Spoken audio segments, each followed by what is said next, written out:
Assalamualaikum warahmatullahi wabarakatuh. Kaum muslimin dan muslimat, juga pemirsa Cirebon TV yang insya Allah dimuliakan Allah Subhanahu wa Ta'ala dan yang kami banggakan. Alhamdulillah, pada malam ini kita bisa menghadirkan satu acara yang insya Allah acara ini sangat mulia. Kenapa saya katakan sangat mulia? Karena pada kali ini akan diisi oleh dua pemakalah, dua pemateri yang sungguh luar biasa. Kedua-duanya adalah lulusan dari luar negeri, dan mudah-mudahan nanti acara yang disajikan ini betul-betul bermanfaat bagi kita semua. Adapun tema yang akan disampaikan pada malam ini adalah tawasul dan ziarah kubur. Mengapa tema ini kami ambil? Karena banyak di luaran sana masyarakat yang masih bingung tentang ziarah kubur, juga tentang tawasul. Yang seperti apa sih tawasul yang sebenarnya, ziarah kubur yang sebenarnya? Nah, ini yang akan dikupas oleh dua pemakalah ini. Dan kemudian nanti di dalam acara ini tidak ada dialog interaktif, jadi kami mohon kepada pemirsa untuk tidak merasa kecewa karena dengan adanya waktu yang sangat terbatas. Sehingga dengan keterbatasan waktu ini kami hanya menyajikan nanti pemaparan-pemaparan dari kedua narasumber. Adapun narasumber itu ada dua. Yang pertama adalah yang ada di samping kiri saya, ini yang sudah tidak asing lagi bagi pemirsa Cirebon TV, yaitu Buya Yahya. Nama lengkapnya adalah Yahya Zainul Ma'arif. Lahir 10 Agustus 1973 di Blitar, Jawa Timur. Pendidikan terakhir adalah Universitas Al-Ahqaf, Yaman, dan sekarang masih menyelesaikan disertasinya program doktoral di universitas yang sama. Beliau adalah seorang pimpinan Pondok Pesantren Al-Bahjah, Sendang, Sumber, Cirebon. Nah, barangkali ini adalah yang tidak asing lagi. Kemudian pemateri yang kedua yang juga tidak asing lagi, yang ada di sebelah kanan saya, yakni Muhammad Toharoh. Tempat tanggal lahir Cirebon 12 Juni 1970. Pendidikan SDN Mertasinga, lulus tahun 83. SMPN Cirebon Utara, lulus tahun 86, dan SMAN 2 Cirebon, lulus tahun 89. Pendidikan terakhir adalah Universitas Islam Madinah, lulus tahun 1999, Fakultas Dakwah Usuluddin. Sekarang beliau sebagai pengajar di Ponpes As-Sunnah. Pemirsa dan kaum muslimin yang saya hormati, acara yang akan disampaikan pada kali ini, ya ini insya Allah acara yang sangat menarik, dan mohon kepada pemirsa untuk menyimaknya dengan baik-baik. Dan sebelum acara ini dimulai, kami berikan dulu untuk prolog sekitar 5 menit. Kami berikan kesempatan pertama, silakan kepada Ustadz Toharoh. 5 menit Ustadz waktunya. Bismillahirrahmanirrahim.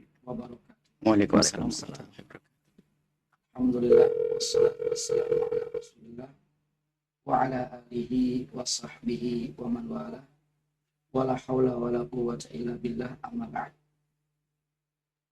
Saudara-saudara kaum muslimin dimanapun berada, khususnya para pemirsa Cirebon TV yang semoga juga kita semua selalu dirahmati dan dimuliakan oleh Allah Subhanahu wa Ta'ala. Setelah kita memuji syukur kepada Allah Subhanahu wa Ta'ala dan berselawat atas Nabi-Nya sallallahu alaihi wasallam, maka perkenankanlah untuk kesempatan pertama kali ini saya ingin menyampaikan dua patah kata akan apa yang saya rasakan pada kesempatan kali ini. Betul-betul saya merasa berbahagia dan senang hati bertemu langsung dan bahkan berdialog langsung dengan yang saya hormati dan saya cintai, saudara saya, yaitu Buya Yahya, yang semoga Allah selalu menjaganya dan selalu meridhoinya dan merahmatinya. Saya terus terang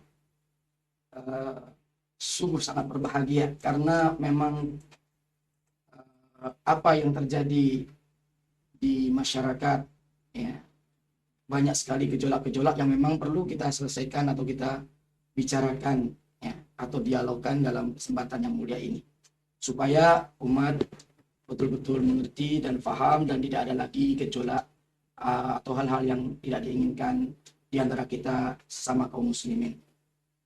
Kemudian daripada itu, tentu kita semua ingin mengharapkan masuk surga nanti di akhiratnya. Tidak ada seorang pun yang ingin masuk neraka. Dan tentunya untuk meraih surga, kita pun harus tahu jalannya. Tidak lain, Allah Subhanahu wa Ta'ala telah mengingatkan kita dalam firman-Nya surat Ad-Dariyat ayat yang ke-56, "Wa ma khalaqtul jinna wal insa illa liya'budun." Dan tidaklah aku ciptakan bangsa jin dan bangsa manusia melainkan agar supaya mereka semua beribadah hanya kepada-Mu saja, kata Allah. Nah, itulah jalan satu-satunya agar kita selamat dan bahagia dunia akhirat dan bisa masuk surga, adalah kita harus ibadah kepada Allah Subhanahu wa Ta'ala. Dan tentunya untuk ibadah kepada Allah, kita harus menempuh suatu jalan atau petunjuknya, yang sehingga kita selalu berdoa kepada Allah dikala kita membaca Al-Fatihah, ihdinas siratal mustaqim, ya Allah tunjukilah kami ke jalan yang lurus, siratal ladzina an'amta alaihim, yaitu jalannya orang-orang yang telah Engkau jamin kenikmatan atas mereka. Siapakah mereka? Diterangkan oleh Allah Subhanahu wa Ta'ala dalam surat An-Nisa ayat 69, "Wa may yuti'illah wa rasulahu fa ulaika ma'al ladzina an'ama Allahu 'alaihim minan nabiyyin wasiddiqin wa syuhada'i wassalihin wa hasuna ulaika rafiqa." Kata Allah, barang siapa orangnya yang mentaati Allah dan Rasulnya, maka mereka itu akan dikelompokkan bersama orang-orang yang telah Allah jamin kenikmatan atas mereka, dari para nabi, para siddiqin, para syuhada dan para salihin, dan mereka itulah sebaik-baik, yakni untuk kita bergabung dengan mereka. Nah, tentunya jalan yang akan menyelamatkan kita, satu-satunya jalan adalah jalan para pendahulu kita yang saleh, yang disebut dengan as-salafus saleh, yaitu yang Allah sebutkan tadi, para nabi, para siddiqin, para syuhada dan para salihin. Dan kita semua mendambakan untuk dikelompokkan bersama mereka yang kita cintai. Kemudian daripada itu, kenapa kita mendambakan untuk mengikuti mereka? Karena memang mereka betul-betul telah dijamin kenikmatan surga oleh Allah, dan dengan sebabnya karena mereka mengajar berpijak dan berpegang teguh kepada Al-Quran dan As-Sunnah, sebagaimana Allah firmankan dalam Quran surah Al-Imran ayat 164, "Wa yu'allimuhumul kitab wal hikmah wa in kanu min qablu lafi dhalalin mubin." Dan Nabi tersebut mengajarkan mereka, para sahabatnya atau umat ini, yaitu Alkitab, Al-Quran, dan Al-Hikmah itu Sunnah, sekalipun dulu kata Allah mereka itu dalam keadaan yang nyata-nyata sesat. Nah, ternyata Islam yang dibawa oleh Rasul telah Allah sempurnakan, tidak ada kekurangan sedikit pun, sehingga kita tidak perlu lagi menambah dan mengurangi, sebagaimana firman-Nya dalam surah Al-Maidah ayat yang ketiga, "Al-yawma akmaltu lakum dinakum wa atmamtu 'alaikum ni'mati wa raditu lakum al-Islam madinah." Pada hari ini telah kusempurnakan, kata Allah, untuk kalian agama kalian, dan telah kusempurnakan sekalian nikmatku, dan aku ridho untuk kalian Islam sebagai agama. Nah, Islam telah sempurna, alhamdulillah, dan kenikmatan yang Allah anugerahkan kepada kita kaum muslimin juga telah sempurna. Nah, tinggal kalau kita ada masalah-masalah yang kita perselisihkan, Allah juga memberikan solusinya dalam surat An-Nisa ayat 59, "Ya ayyuhalladzina amanu atii'u Allah wa atii'ur rasul wa ulil amri minkum. Fa in tanaza'tum fi syai'in farudduhu ila Allahi wa rasuli in kuntum tu'minuna billahi wal yawmil akhir. Dzalika khairu wa ahsanu ta'wila."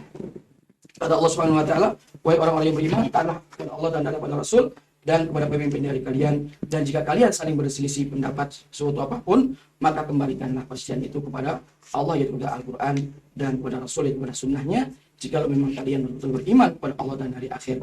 Nah, dan ini Terima kasih, bisa Ustaz. saya sampaikan. Ya, cukup. Baik, untuk prolog berikutnya kepada Abu Ya, kami persilakan. Baik. Bismillahirrahmanirrahim. Assalamualaikum warahmatullahi wabarakatuh. Waalaikumsalam warahmatullahi. Yang kami hormati, yang kami cintai, para pecinta Rasulullah Sallallahu Alaihi Wasallam, mobil khusus yang hadir, sahabat kami, akhina fillah Al-Ustaz Muhammad Taharah, dan juga moderator yang hadir yang akan menghantarkan kita hingga akhir acara nanti, Ustadz Khairil Anwar, dan juga para pemirsa semuanya yang kami yakin bahwa Anda adalah orang yang rindu kedamaian dan keindahan. Anda tidak akan menyaksikan acara ini kecuali karena ingin mencari kebenaran. Syaratnya orang mendapatkan ilmu yang manfaat adalah menghadiri majelis karena rindu kepada Allah Subhanahu wa Ta'ala. Kalau hanya untuk mencari satu bahan untuk saling mencaci dan mencela, maka ketahuilah ilmu yang didapat adalah bukan ilmu yang bermanfaat. Abu Jahal hadir bersama Nabi Muhammad tapi niatnya busuk dan kotor, hanya ingin mencari celahnya orang lain, celahnya Rasulullah, maka ilmu yang didapat Abu Jahal pun adalah ilmu yang tidak manfaat. Maka kita luruskan niat bahwa kita menyaksikan acara ini, atau kami yang hadir, adalah ingin sampai kepada ridho Allah Subhanahu wa Ta'ala, ingin mencari kebenaran, ingin bersama-sama kita masuk surga bersama rombongan Nabi Muhammad SAW. Alhamdulillah wa syukrulillah wa salatu wassalamu ala rasulillah Sayyidina Muhammad bin Abdillah al-hadi ilal haq al-mumkit minal dhalal, al-hadi ilal haq al-mumkit minal dhalal, wa ala alihi wa ashabi ajma'in. Amma ba'd. Puji syukur kepada Allah atas kemudahan yang diberikan oleh Allah pada kita pada saat ini. Ini adalah mahal diskusi, obrolan, dialog, at-tafahum, untuk kita saling menyampaikan sesuatu yang perlu disampaikan. Ini adalah mahal harganya. Sebab orang jika tidak saling mencoba mengerti dengan bentuk sebuah hiwar atau obrolan, maka yang ada fitnah. Maka di saat Allah memudahkan kita untuk sebuah obrolan yang manis, maka itu adalah nikmat besar dari Allah Subhanahu wa Ta'ala. Jangan lupa memanjatkan salawat kepada Al-Hadi yang memberikan petunjuk kepada kita, Nabi Muhammad sallallahu alaihi wasallam. Nabi Muhammad yang memberikan petunjuk kita kepada kebenaran. Nabi Muhammad yang memberikan hidayah kepada kita. Nabi Muhammad yang menuntun kita dan juga kepada keluarga dan para sahabat. Forum ini adalah bukan untuk perang. Jangan disalah artikan, bukan debat, tidak ada debat kita. Kita hanya ingin memaparkan bahwa kita ini ingin, semoga kalau kita mengatakan kami contoh belum, kami menjadi contoh. Kami menjadi guru belum, kami menjadi guru. Kami ingin mencoba memaparkan bahwa sebetulnya Islam itu adalah indah, tidak perlu kita saling bermusuhan. Kita tidak tega jika di sebuah musola ada pertentangan dua pendapat yang sebetulnya sama-sama diambil dari para ulama, ternyata di situ ada cacian. Sehingga musola yang kecil pun sudah terbagi dua jamaahnya. Yang satu mengatakan ini sesat, yang satu mengatakan ini. Tanpa prosedur. Sementara ini adalah dilakukan oleh para awam. Sementara ulama-ulama belum saling bertemu, tiba-tiba di lapangan sudah terjadi hal yang semacam ini. Kira-kira yang dosa siapa? Kami takut ditanya oleh Rasulullah SAW, kami dilarang masuk surga gara-gara kenapa kamu tidak menjelaskan ke umat. Ini, maka kami ingin bahwasanya kehidupan kita harus indah. Islam mengajarkan indahan. Nabi Muhammad diutus rahmatan lil alamin sebagai kasih sayang. Jadi harus indah. Dalam hidup beragama indah, dengan tetangga kita indah, di dalam keluarga pun indah. Sehingga terhindar dari yang namanya caci maki. Terhindar dari yang namanya perendahan terhadap orang lain. Itu adalah pendidikan dari Nabi Muhammad SAW. Akan tapi semuanya barangkali pernah merasakan. Kita tidak usah mencari siapa sebabnya. Akan tapi kita ingin mencari gimana solusinya. Kita di mana-mana terjadi mendengar ini, begini, ini, begitu. Olok-olokan. Kadang-kadang ada orang melakukan sholat gara-gara yang khotib ini kemudian keluar. Gara-gara masalah sepele ternyata mengatakan ini adalah ahli neraka ini. Masya Allah, sakit hati. Mereka yang sudah sholat bertahun-tahun harus dikatakan sebagai ahli neraka. Kemudian yang menjelaskan pun kadang barangkali kurang adab. Maka tidak perlu kita mencari siapa sih sebabnya. Kalau kita cari sebabnya, pasti sebabnya adalah yang bersekongkol dengan iblis. Kita tidak ingin. Semuanya ala ustadz-ustadz ini adalah ingin mendekatkan kepada Allah. Iblis saja ingin memecah belah. Iblis ingin memecah belah, maka kita tidak boleh. Kita tidak boleh terbawa kepada provokasi. Islam harus indah. Sebuah pertemuan. Dan kami sudah tawarkan dari lama untuk mengadakan pertemuan dengan siapapun. Bahkan kita pernah mengirim surat. Sebelum ini, kita mengirim surat. Mohon maaf, bukan kepada Ustadz Toharoh, kepada saudara-saudara kita yang juga, yang saudara-saudara kita, yang kita ingin berdialog dengan mereka. Akan tapi tidak ada balasan. Alhamdulillah, kita cukup dengan Ustadz Toharoh, subhanallah, dimudahkan kita untuk ini. Dan semoga ini adalah pembawa kita kepada kebahagiaan di dunia dan di akhirat. Baik. Terima kasih. Itulah pemirsa Cirebon TV, bahwa dialog ini kami sajikan bukan untuk menunjukkan kebolehan masing-masing, tetapi untuk memberikan pencerahan kepada pemirsa, kepada kaum muslimin, di mana duduk persoalan yang sebenarnya. Sehingga kita tidak bingung lagi tentang materi yang dibicarakan pada malam ini, yakni tawasul dan ziarah kubur yang sebenarnya seperti apa. Baik, untuk menghemat waktu, kami persilahkan nanti kepada dua narasumber, masing-masing kami beri kesempatan dengan waktu maksimal 30 menit untuk memaparkan materi tentang tawasul dan ziarah kubur. Untuk kesempatan pertama, kami berikan kepada yang terhormat Ustadz Toharoh. Terima kasih atas kesempatan yang diberikan kepada saya. Mengenai pokok bahasan ziarah kubur dan tawasul, ini adalah pokok bahasan yang sangat penting untuk kita ketahui, dan kita semua tentunya tidak ingin terjerumus ya kepada kesalahan-kesalahan, baik dalam masalah tawasul atau ziarah kubur ataupun ibadah-ibadah yang lain. Dan kita semua pasti ingin ibadah kita diterima oleh Allah Subhanahu wa taala dan semuanya kita selamat dari azab neraka dan masuk surga. Amin. Amin. Untuk itu, dalam hal ini saya ingin hanya membacakan kitab-kitab yang ada di meja ini ya, dan saya terjemahkan. Para pemirsa tinggal istilahnya mengikuti dan konsentrasi untuk memahami apa yang saya bacakan. Sebelum saya menginjak kepada pembahasan bagaimana kita berziarah kubur yang disyariatkan, terlebih dahulu saya bacakan beberapa hadis yang menceritakan tentang hal ihwal masalah kuburan ini, di mana hadis yang pertama diriwayatkan oleh Imam Bukhari dan Imam Muslim dari Aisyah radhiyallahu taala anha, Nabi kita di saat-saat menjelang wafatnya, di saat-saat sakit menjelang wafatnya, beliau bersabda, kata beliau, la'natullahi 'alal yahudi wan nasara ittakhadhu qubur anbiya'ihim masajid. Yuhadhiru ma sana'u laula dzalika ubrisa qabruhu ghaira annahu khasya an yuttakhadha masjidah. Kata Nabi, laknat Allah tertimpa atas orang Yahudi dan orang Nasrani. Mereka menjadikan kuburan-kuburan para nabi mereka sebagai masjid-masjid tempat ibadah, di mana beliau memperingatkan apa yang mereka lakukan kalau saja sekiranya tidak kuburan Nabi itu ditinggikan atau dinampakkan, maka sungguh karena kekhawatiran yang demikian ini akan dijadikan sebagai masjid tempat ibadah, sehingga kuburan Nabi tidak ditinggikan. Kemudian juga hadis dari Jundub bin Abdullah Al-Bajali radhiyallahu ta'ala anhu telah berkata, sami'tu Nabiyya sallallahu alaihi wasallam qabla an yamuta bi khamsin wa huwa yaqul. Aku mendengar Nabi SAW bersabda, ini 5 hari sebelum beliau wafat, beliau mengatakan, inni abra'u ilallahi an yakuna li minkum khalil.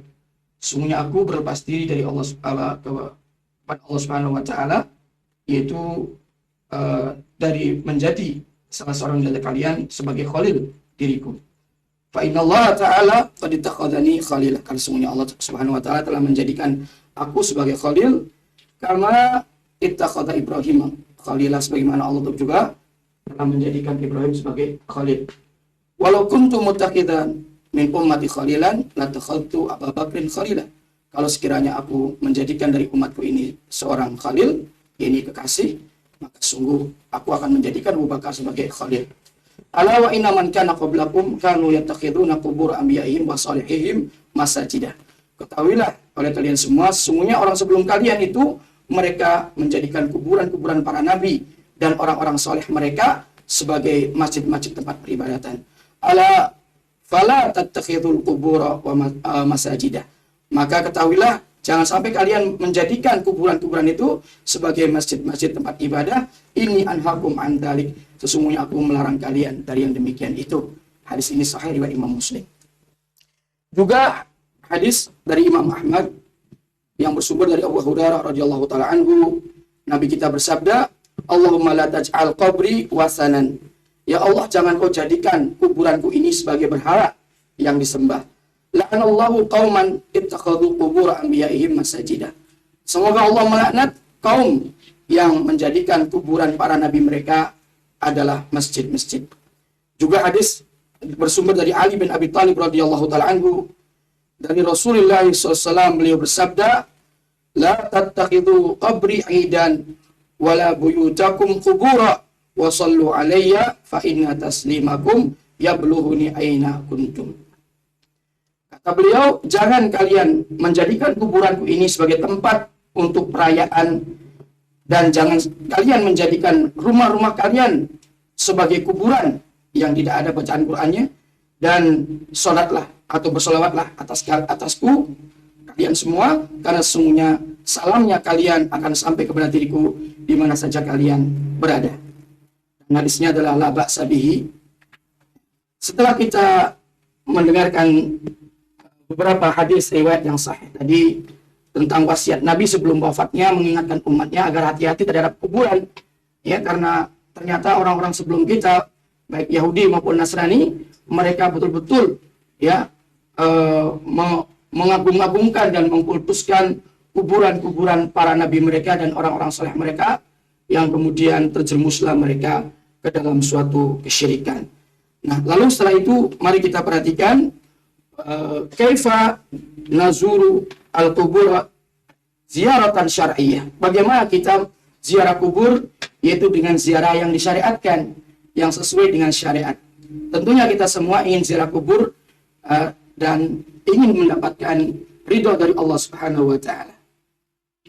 Maka saya bacakan dalam kitab ini yakni sebuah hadis yang bersumber dari Abdullah bin Buraidah dari bapaknya, anna nabiyya sallallahu alaihi wasallam qaal, sesungguhnya nabi kita sallallahu bersabda, kuntu nahaitukum an ziyaratil kubur, dulu aku melarang kalian untuk ziarah kubur, fazuruha, maka silakan ziarahilah sekarang oleh kalian kuburan tersebut, fa innaha tudzakirukumul akhirah, karena sesungguhnya ziarah kubur itu mengingatkan, atau tujuannya adalah untuk mengingatkan kalian terhadap negeri akhirat.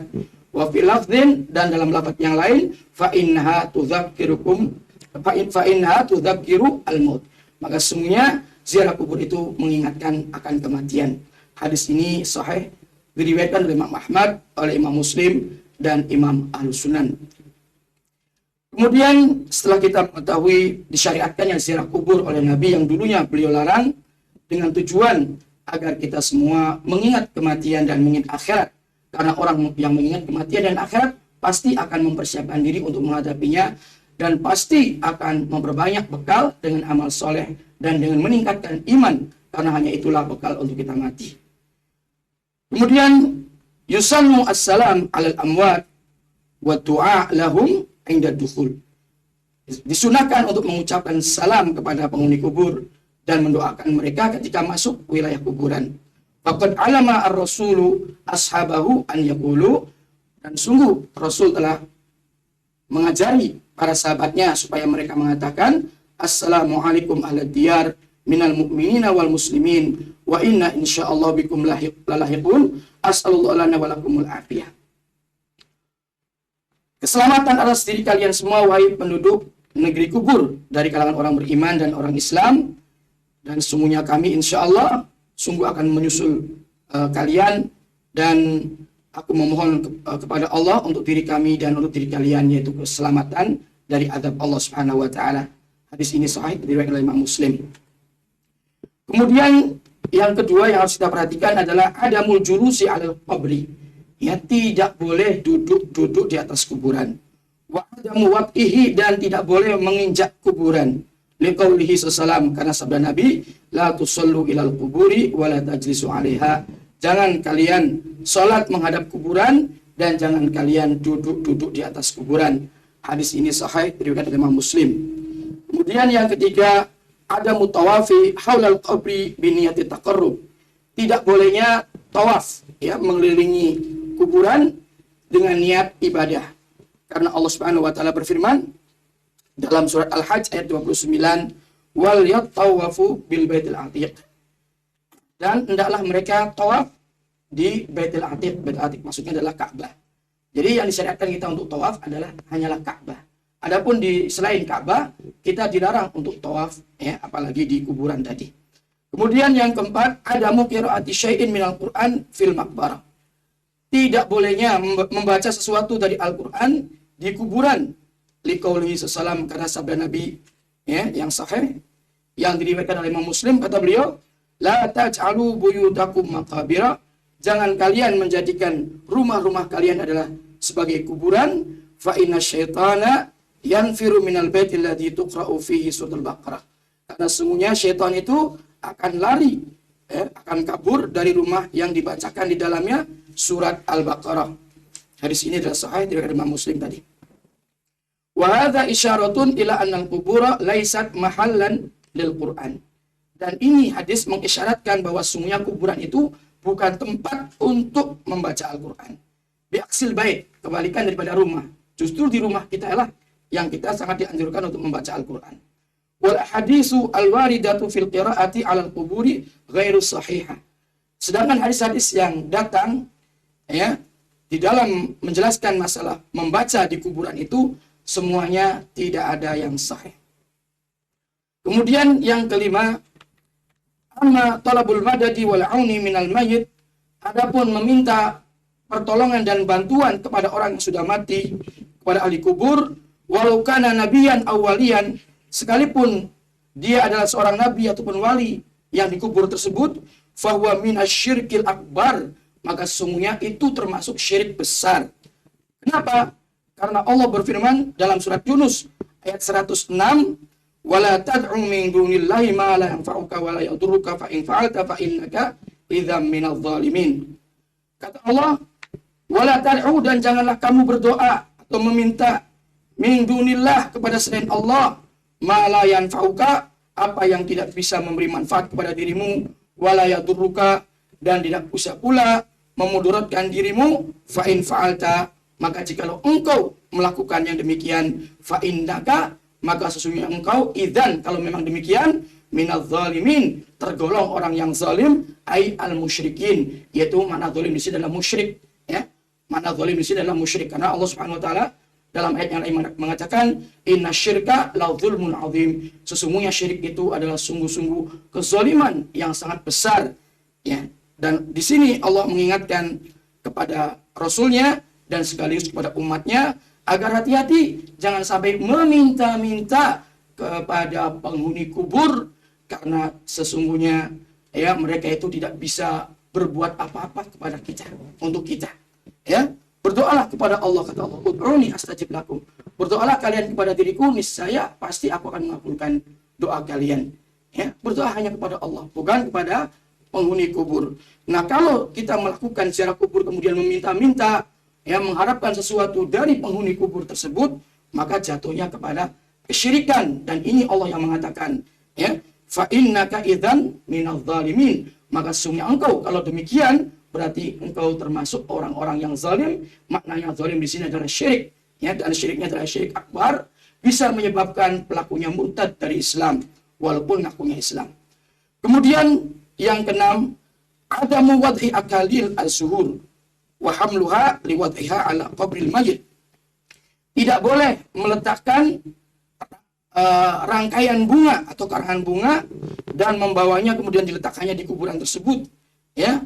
Kenapa? Li'annahu tasyabbuhun bin nasara, karena sungguhnya ini merupakan penyerupaan atau meniru-niru orang Nasrani, ya. Wa idu'atun lil mal, dan menyia-nyiakan harta atau membuang-buang harta, fima la faidata fi, pada apa yang tidak ada manfaat padanya. Walau a'ta al-mablagha lil fuqara, kalau saja ia menyerahkan dana yang seharusnya untuk membeli rangkaian bunga yang mahal itu, disedekahkan untuk fakir miskin sebagai sedekatan, sebagai sedekah alal mayit, atas nama mayit, lastafadal mayitu wal fuqara, maka pastilah mayit dan orang fakir mengambil faidah dari sedekah yang kita sedekahkan kepada fakir miskin tersebut. Ini berkenaan dengan kaifiat atau cara-cara bagaimana kita berziarah kubur yang disyariatkan. Kemudian setelah itu kita memasuki kepada at-tawassul al-masyru'. Tawassul ada dua macam, ada yang disyariatkan dan ada pula yang dilarang. Nah, mari kita perhatikan firman Allah Subhanahu wa taala dalam surat Al-Maidah ayat yang ke-35, ya ayyuhalladzina amanu taqullaha wabtaghu ilail wasilah. Hai orang-orang yang beriman, bertakwalah kalian semua kepada Allah dan carilah oleh kalian kepadanya, yaitu wasilah. Dan al-wasilah di sini ditafsirkan oleh Imam Qatadah, ai taqarrabu ilaihi bi ta'atihi wal amali bima yurdi, yaitu dekatkanlah diri kalian kepada Allah Subhanahu wa taala ya dengan melaksanakan atau menjalankan ketaatan kepadanya dan dengan mengamalkan amal yang soleh yang menjadikan Allah tersebut ridho dengan amalan itu. Ini makna tawasul di dalam ayat tadi. Jadi kita diperintah oleh Allah masing-masing kita untuk mentaatinya dan untuk beramal soleh, karena ketaatan dan amal soleh yang kita lakukan inilah yang menjadi perantara atau menjadi sebab kita semua dekat dengan Allah dan mulia di sisi Allah Subhanahu wa taala. Maka wa tawassul al-masyru' huwa alladhi amara bihi al-Qur'an. Tawasul yang disyariatkan adalah apa yang diperintahkan oleh Allah di dalam Al-Qur'an. Wa hakahu ar-rasul, dan juga diceritakan oleh Rasul atau diajarkan oleh Rasul, wa amila bi as-sahabah, dan diamalkan oleh para sahabat Nabi. Walau anwa' hadidah, dan tawasul yang disyariatkan ini ada beberapa macam. Di antaranya yang pertama adalah at-tawassul bil iman, tawasul dengan keimanan, sebagaimana Allah berfirman, Rabbana innana sami'na munadiya yunadi lil imani an aminu bi rabbikum fa amanna Rabbana faghfir lana dzunubana wa kaffir 'anna sayyi'atina wa tawaffana ma'al abrar, dalam surat Ali Imran ayat 193. Wahai Tuhan kami, sungguhnya kami mendengar orang yang menyeru, yaitu Rasul yang menyeru atau dai yang menyeru, di mana ia menyeru untuk beriman. Berimanlah kalian ya terhadap Tuhan kalian, maka kami pun beriman. Maka ya Tuhan kami, dengan sebab kami beriman tersebut, maka ampunilah dosa-dosa kami dan juga hapuskanlah dari kami kesalahan-kesalahan kami dan wafatkanlah kami bersama orang-orang yang taat, hidup abror. Jadi kita berdoa kepada Allah ya untuk supaya diampuni dosanya, dihapuskan segala kesalahannya, dan diwafatkan bersama orang yang baik, yang taat. Ini dengan bertawasul melalui iman yang kita beriman kepada Allah Subhanahu wa taala, yang kita beriman kepadanya. Kemudian yang kedua, at-tawassul bi tauhidillah, bertawasul dengan mentauhidkan Allah.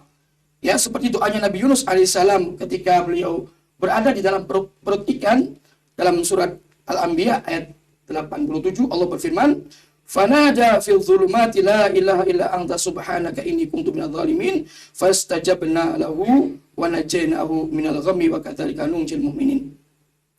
Maka Nabi Yunus menyeru Allah Subhanahu wa taala di dalam kegelapan perut ikan hiu, yaitu beliau mengatakan la ilaha illa anta, tidak ada Tuhan, tidak ada sembahan yang berhak untuk disembah dengan benar kecuali Engkau, wahai Allah, subhanaka, maha suci Engkau, inni kuntu minadh dhalimin, sesungguhnya aku adalah termasuk orang yang zalim. Fastajabna lahu, maka kami Allah mengabulkan baginya, wa najaynahu minal ghammi, dan kami Allah selamatkan dia dari duka cita, wa kadzalika nunjil mu'minin, dan seperti itulah kami Allah menyelamatkan orang-orang yang beriman. Nabi Nuh selamat dari petaka, yaitu dari dalam perut ikan hiu, ya, dengan bertawasul melalui kalimat tauhid tadi, la ilaha illa anta. Kemudian tawasul yang disyariatkan yang ketiga adalah tawasul dengan nama-nama Allah Subhanahu wa taala. Sebagaimana Allah berfirman dalam Quran surah Al-A'raf ayat 180, walillahil asmaul husna fad'uhu biha. Dan Allah itu memiliki asmaul husna, maka berdoalah kalian semua dengan bertawasul menyebut asma-asma tadi atau nama-nama Allah tadi. Dan sebagai apa yang dicontohkan juga oleh Rasulullah SAW di dalam doa beliau, dikala itu beliau menyebutkan nama Allah. Salah satunya adalah hadis yang diriwayatkan oleh Imam Tirmidzi, dan hadis ini adalah hasan sahih. Beliau berdoa, as'aluka bikulli ismin huwalak. Aku memohon kepada Engkau, wahai Allah, dengan bertawasul, yaitu setiap nama yang nama itu menjadi milikmu, wahai Allah. Jadi kita disyariatkan untuk bertawasul dengan asmaul husna. Kemudian yang keempat adalah at-tawassul bi sifatillah. Tawasul dengan sifat-sifat Allah Subhanahu wa taala, sebagaimana Nabi kita mencontohkan dalam hadis yang sahih, hadis yang hasan dari Imam Tirmidzi. Beliau mengatakan, ya hayyu ya qayyum bi rahmatika astaghits. Wahai Allah, zat yang maha hidup lagi maha berdiri sendiri, dengan bertawasul dengan rahmat-Mu, wahai Allah, aku memohon pertolongan. Kemudian yang kelima, at-tawassul bil a'mali salihah. Bertawasul dengan amal soleh yang kita lakukan sendiri, seperti sholat, berbakti kepada kedua orang tua, kemudian menjaga hak-hak dan amanah, serta sedekah, zikir, baca Quran, dan berselawat kepada Nabi, dan kecintaan kita kepada beliau dan para sahabatnya, karena ini adalah diperintahkan, ini adalah termasuk amal soleh. dan yang lainnya dari amal-amal soleh yang lain, maka sungguh di dalam hadis Sahih riwayat Imam Muslim dikisahkan ada 3 golongan atau ada 3 manusia yang terjerembab atau terjebak dalam gua yang pintu gua itu tertutup oleh batu besar yang kemudian mereka tidak bisa keluar dari gua tersebut, dan kemudian masing-masing bertawasul dengan amal soleh yang mereka lakukan. Ada yang bertawasul dengan berbakti kepada kedua orang tuanya, ada yang bertawasul dengan yakni amanahnya, menunaikan hak orang lain, yaitu hak buruhnya, dan juga orang yang menghindari kemaksiatan dari kemaksiatan zina. Maka kemudian batu besar itu terbuka lebar setelah 3-tiganya bertawasul dengan amal soleh yang mereka lakukan masing-masing, dan mereka selamat dari bahaya tersebut. Kemudian yang keenam adalah at-tawassul ilallahi bitarkil ma'asi. Bertawasul kepada Allah Subhanahu wa taala dengan meninggalkan kemaksiatan sebagaimana yang diterangkan dalam hadis tadi, dan kemaksiatan ini sangat banyak, misalnya minum arak, zina, dan yang lain sebagainya dari apa yang diharamkan secara syariat. Selanjutnya yang ketujuh, wal muslimuna al-yaum tarakul amal as-salih wa tawassul bihi. Orang-orang Islam, maksudnya sebagian orang Islam pada zaman sekarang ini, mereka justru meninggalkan amal-amal saleh yang mereka lakukan sendiri, dan kemudian mereka meninggalkan bertawasul dengan amal saleh yang mereka perbuat. Wa lajau ila tawassul bi a'mali ghairihim minal amwat. Bahkan mereka sekarang banyak yang bertawasul kepada amalan-amalan selain daripada mereka dari orang-orang mati, mukhalifina hadiya rasuli wa sahabatihi, dan mereka itu menyelisihi petunjuk Rasul dan para sahabatnya, karena mereka bertawasulnya dengan amal-amal kebaikan yang dilakukan oleh orang lain, bukan oleh dirinya sendiri. Kemudian yang ke-8 adalah at-tawassul bi talabi du'a minal anbiya'i was salihin al ahya. Bertawasul ya untuk minta didoakan oleh para nabi ataupun oleh orang-orang soleh yang masih hidup. Kalau yang sudah mati tidak. Ya, ini disyariatkan sebagaimana ada seorang buta datang kepada Nabi, ya, ia berkata, ud'ullaha an yu'afiyani, doakanlah olehmu wahai Rasul kepada Allah supaya Allah menyembuhkan aku dari butaku ini. Kemudian Nabi bersabda, in syi'ta ta'utu lak, jika engkau mau aku doakan untukmu, wa in syi'ta sabarta fa huwa khairun lak, dan jika engkau mau juga engkau bersabar, maka itu lebih baik buat dirimu. Faqala, lalu orang buta tadi berkata, ud'uhu, wahai Rasul, doakanlah untuk kepada Allah, tentunya untuk diriku. Fa'amarahu an yatawadda, maka Nabi menyuruh dia untuk berwudu terlebih dahulu, wa yuhsinu wudu'ahu, dan membaguskan wudunya, wa yusalli rak'ataini, dan juga untuk salat 2 rakaat, yad'u bihadza du'a, dan kemudian berdoa dengan doa ini, Allahumma ini as'aluka, ya Allah sungguhnya aku memohon kepadamu, wa tawajjahu ilaika binabika nabiyyi rahmah, dan aku menghadap kepada engkau dengannya, yakni dengan melalui bertawasul dengan doanya nabimu ini, yaitu Nabi Rahmat, ya Muhammad, ini tawajjahtu bika ila rabbi, wahai Muhammad, sungguhnya aku menghadap dengan bertawasul doamu itu kepada Tuhanku, fi hajati, di dalam hajat kebutuhanku ini, hadhihi lituqdali, supaya dikabulkan hajatku ini. Allahumma fasyai'hu fiyya, ya Allah berilah atau terimalah doanya dia, yaitu Nabi kita, untuk diriku ini, wa syafi'ni fi, dan juga terimalah doaku ini pada diri beliau. Qal fa'al ar-rajul, maka lelaki itu melakukannya apa yang diwasiatkan oleh Rasul, fabari'a, maka kemudian sembuh dari butanya. Hadis ini sahih, diriwayatkan oleh Imam Ahmad. Ya, yufidu hadzal hadis, ini hadis ini memberikan pelajaran anna Rasulullah sallallahu alaihi wasallam da'alil a'ma wa huwa hayyun. Sesungguhnya Nabi mendoakan untuk orang buta tadi, dan Nabi masih hidup. Fastajaballahu du'aahu, maka Allah pun mengabulkan doanya. Wa amara yad'u li nafsihi, dan Nabi pun wa amarahu yad'u li nafsihi, dan Nabi pun menyuruhnya untuk supaya dia pun berdoa untuk dirinya sendiri.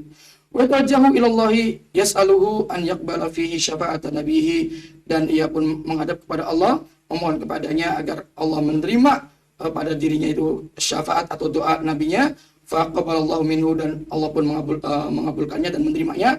Wa hadza du'a khas fi hayatihi, dan ini doa khusus di dalam waktu hidupnya Nabi, wala yumkinu du'a bihi ba'dal wafat, dan tidak mungkin doa tersebut minta kepada Nabi setelah beliau wafat, li'anna sahabata lam yaf'aluhu, karena sungguhnya para sahabat tidak mengerjakan yang demikian itu, walam yastafid minhu al-umyan ba'da hadhil al-hadisah, dan tidaklah bermanfaat orang-orang yang buta daripadanya setelah kejadian atau peristiwa ini.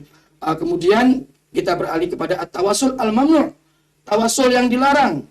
Apa saja tawasul yang dilarang di sini? Artinya yang tidak disyariatkan. Yang pertama adalah at-tawassul bil amwat, bertawasul kepada orang yang sudah mati, wa talabul hajat minhum, dan meminta-minta hajat, yakni kebutuhan yang ingin terkabulkan dari mereka.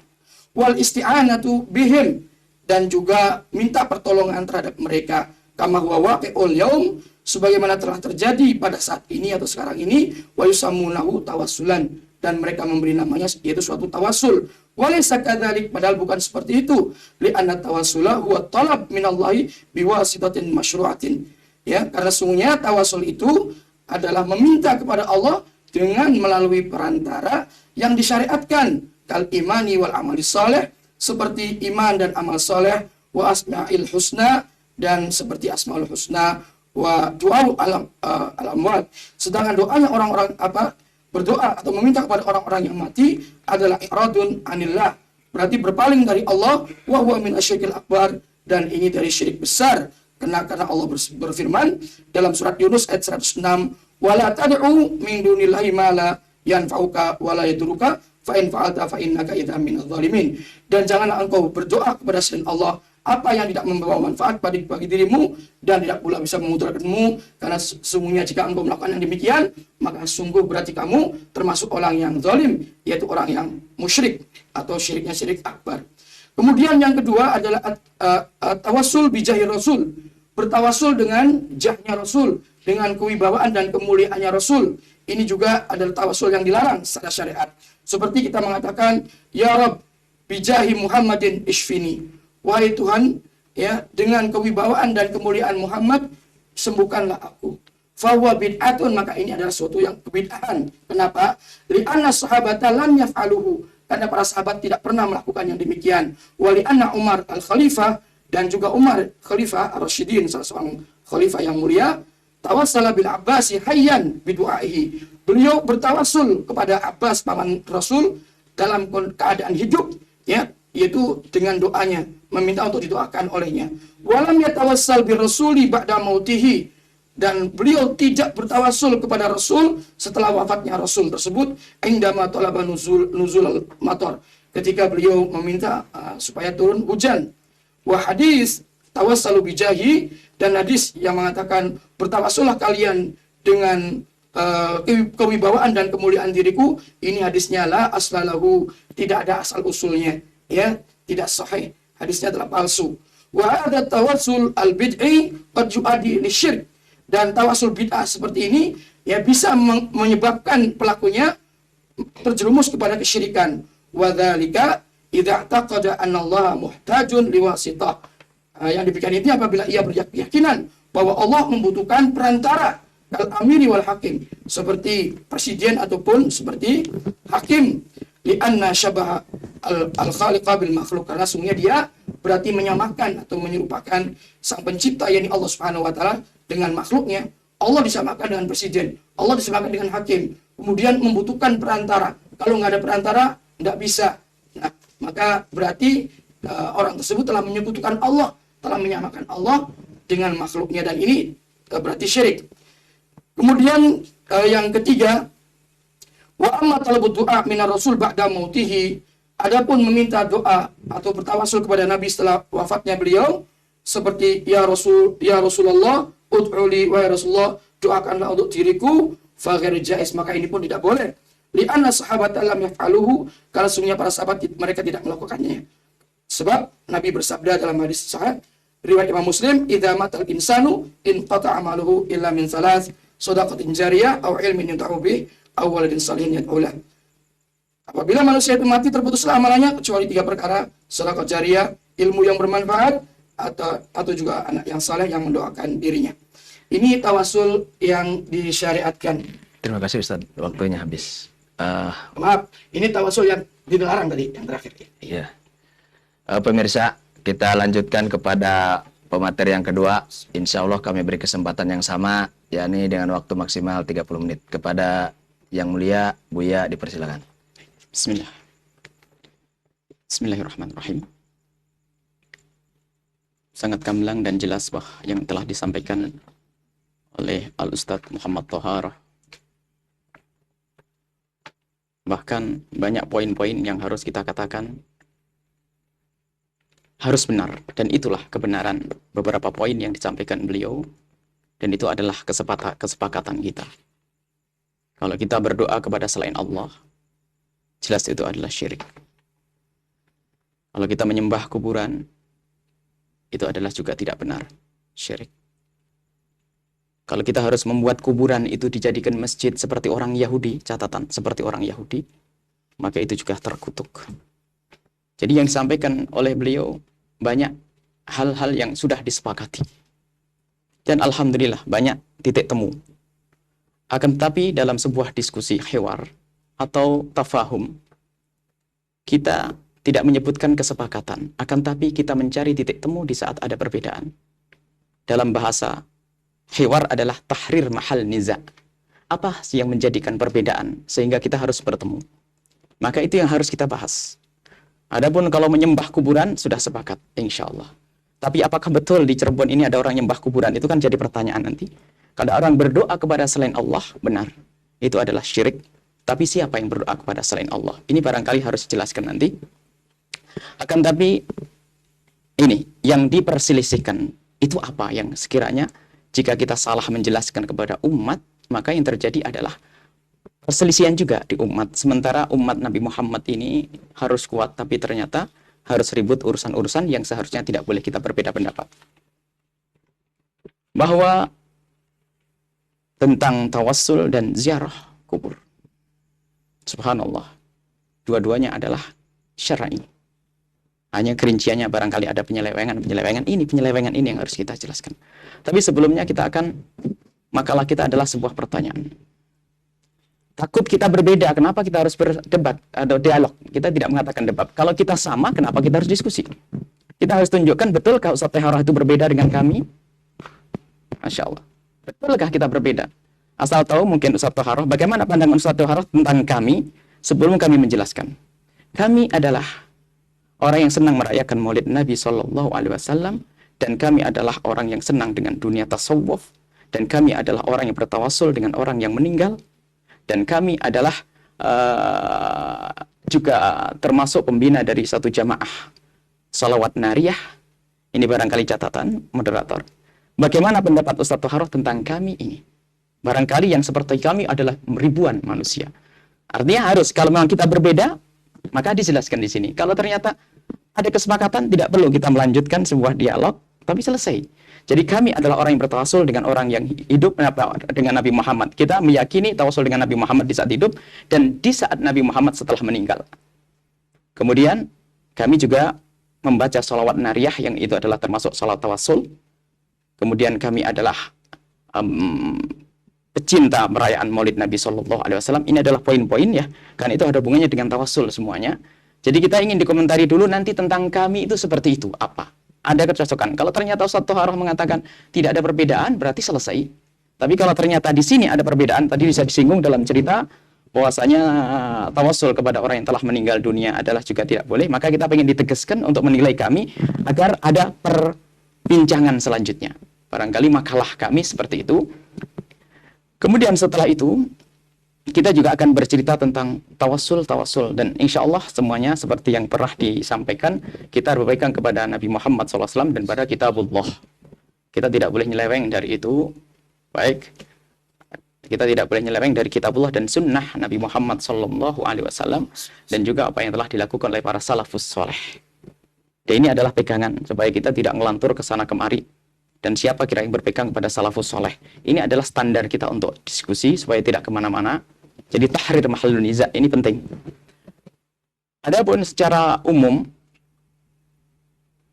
umat Indonesia barangkali Anda saya berbahagia jika kami bertatapan dengan Anda yang selama ini adalah ikut pengajiannya Ustadz Toharoh. Barangkali ini kesempatan emas bagi kami untuk kami berkomunikasi dengan beliau-beliau yang sebetulnya kami rindu suatu ketika jika ada pertemuan-pertemuan seperti ini terus.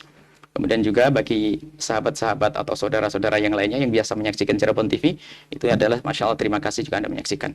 Jadi sebelum kita melanjutkan, barangkali harus ada di sini. Kita tidak ingin membuat sebuah makalah yang berbeda.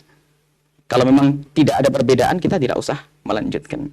Barangkali saya kembalikan ke moderator tentang saya tadi, bagaimana komentar Ustadz Toharoh tentang kami yang seperti itu. Terima kasih.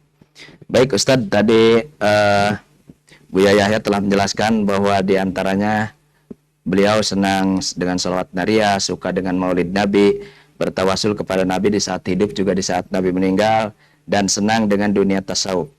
Nah mungkin di sini Buya minta dikritisi, adakah dari yang dilakukan oleh Buya itu satu katakanlah yang belum dilakukan, yang tidak dilakukan oleh para Apa syirik, apa bid'ah, apa tidak, begitu kan? Ya. Silakan Ustaz. Ya, saya senang sekali dialog seperti ini ya. Kita istilahnya enjoy ya, kita enak ya. Kekeluargaan ya, bahkan bukan kekeluargaan, persaudaraan seperti ini. Ya saling bertanya, saling memberikan jawaban, solusi ya, saling sharing atau mengisi.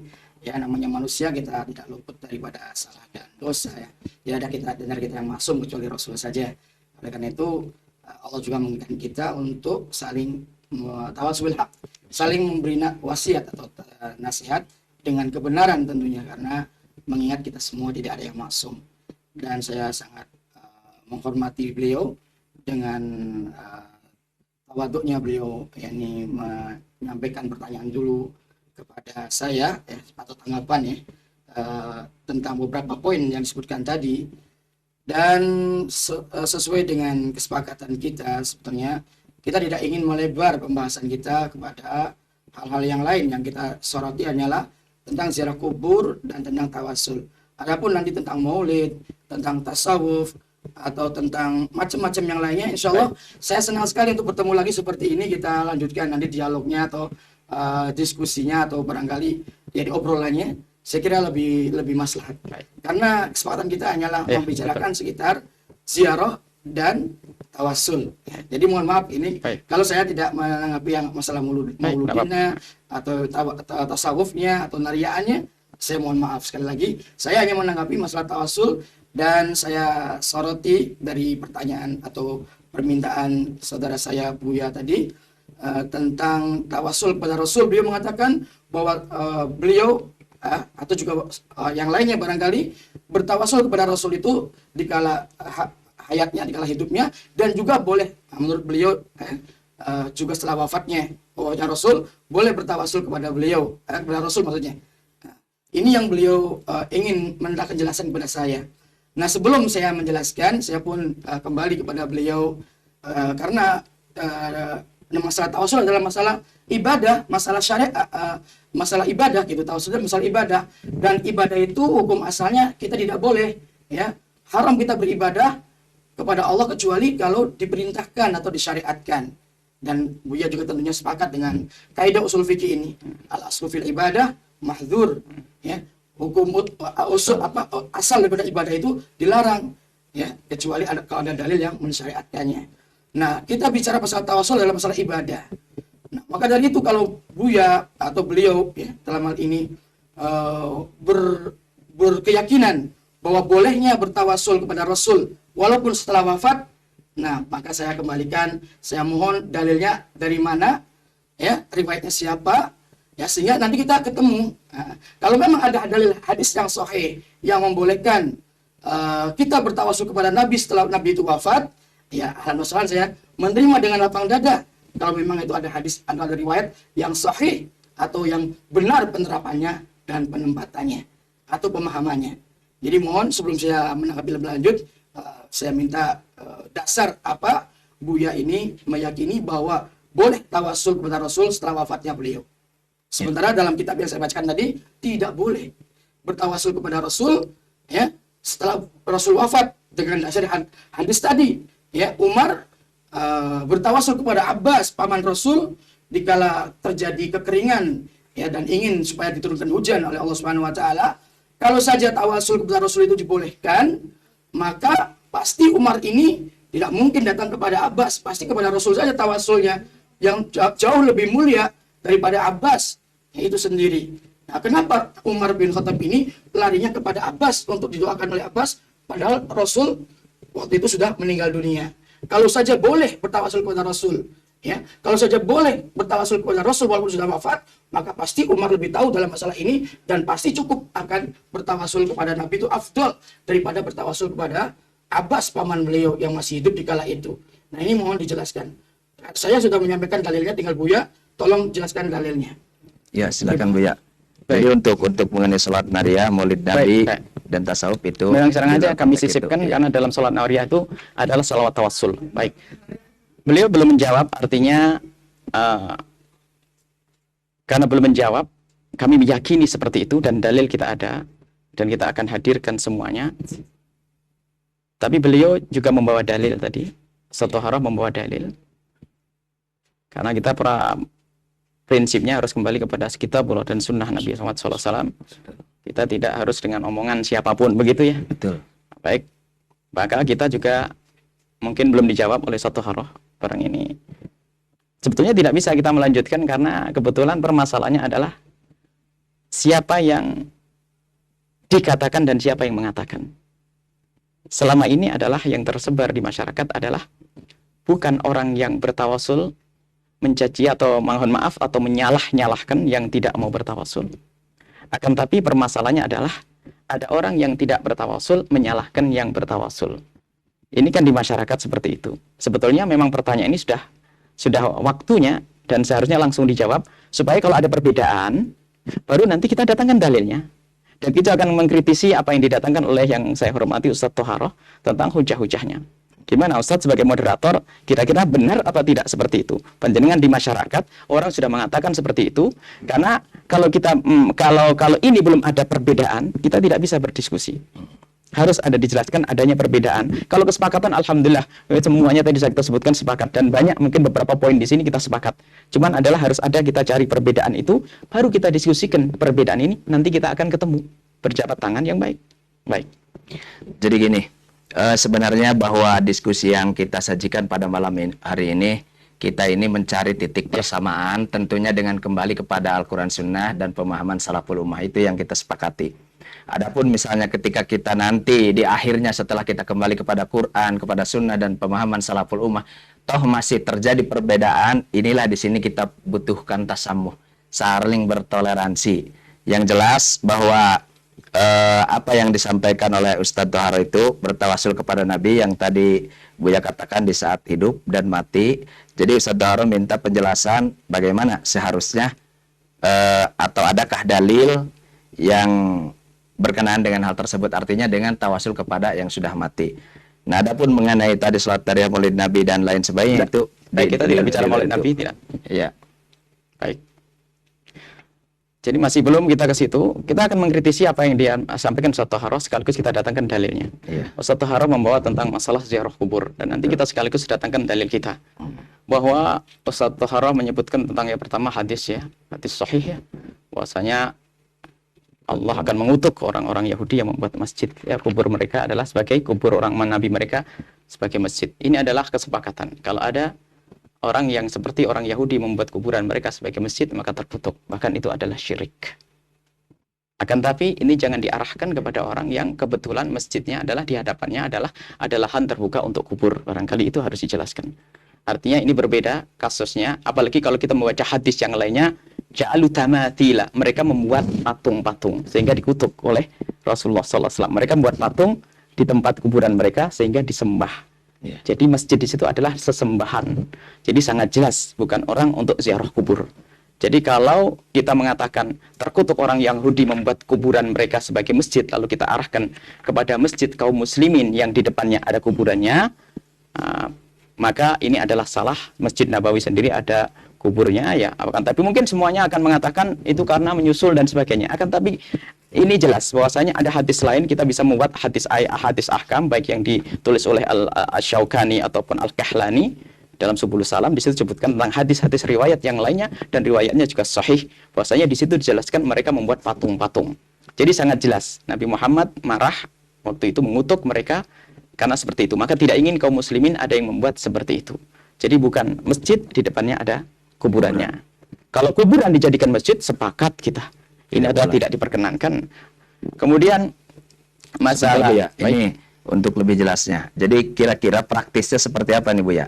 Kan tadi menurut Buya bahwa kita sepakat bahwa membangun kuburan seperti Yahudi dan Nasrani. Iya. Nah kira-kira bentuk realnya biar masyarakat itu tidak bingung seperti apa yang karena di dalam Yahudi sebuah Nasrani memahami hadis tidak boleh dengan hawa kita, tapi harus ada tangkihul manat. Tahqiqul manat. Tahqiqul manat itu kita membaca apa sih dulu yang terjadi zaman Nabi Muhammad supaya ada gambaran jelas. Kalau tidak, itu akhirnya kita menghukumi dengan hawa. Ini sesuai dengan tafsirannya sendiri. Yang terjadi pada zaman Nabi seperti apa saat itu? Kita tidak akan mengkafirkan kaum muslimin sedunia semuanya gara-gara di depannya ada kuburan. Oke. Jadi ini adalah yang harus jelas. Konkretnya seperti itu. Tahqiqul manatnya adalah bahwasanya pada kisah itu adalah mereka membuat patung-patung dan menyembah patung-patung mereka.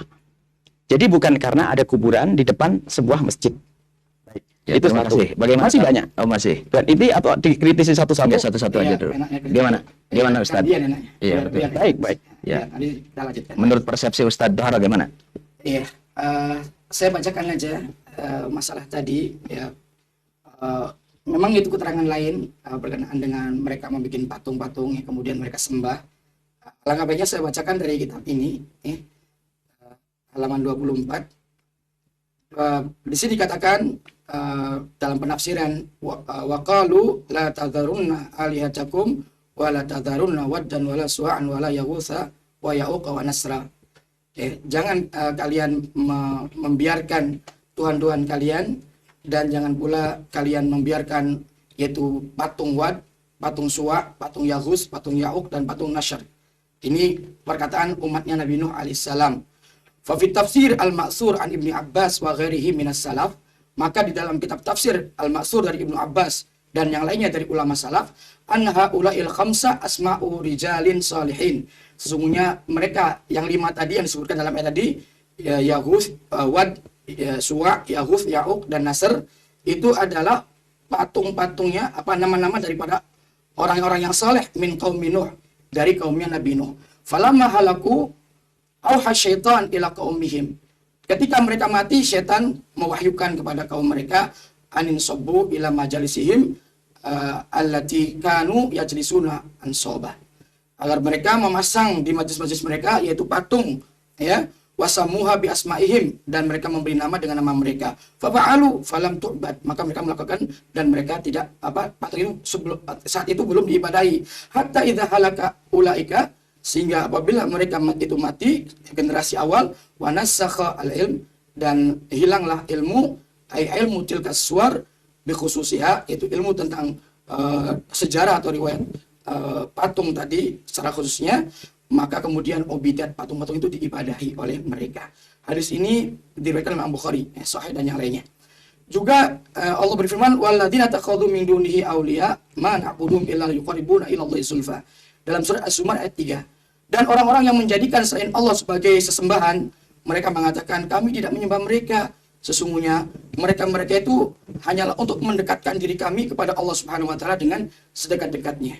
Jadi orang-orang musyrikin zaman dulu itu tidak merasa dan tidak mengaku kalau diri mereka itu menyembah patung-patung, dan patung-patung itu adalah patung-patungnya orang yang saleh, ya.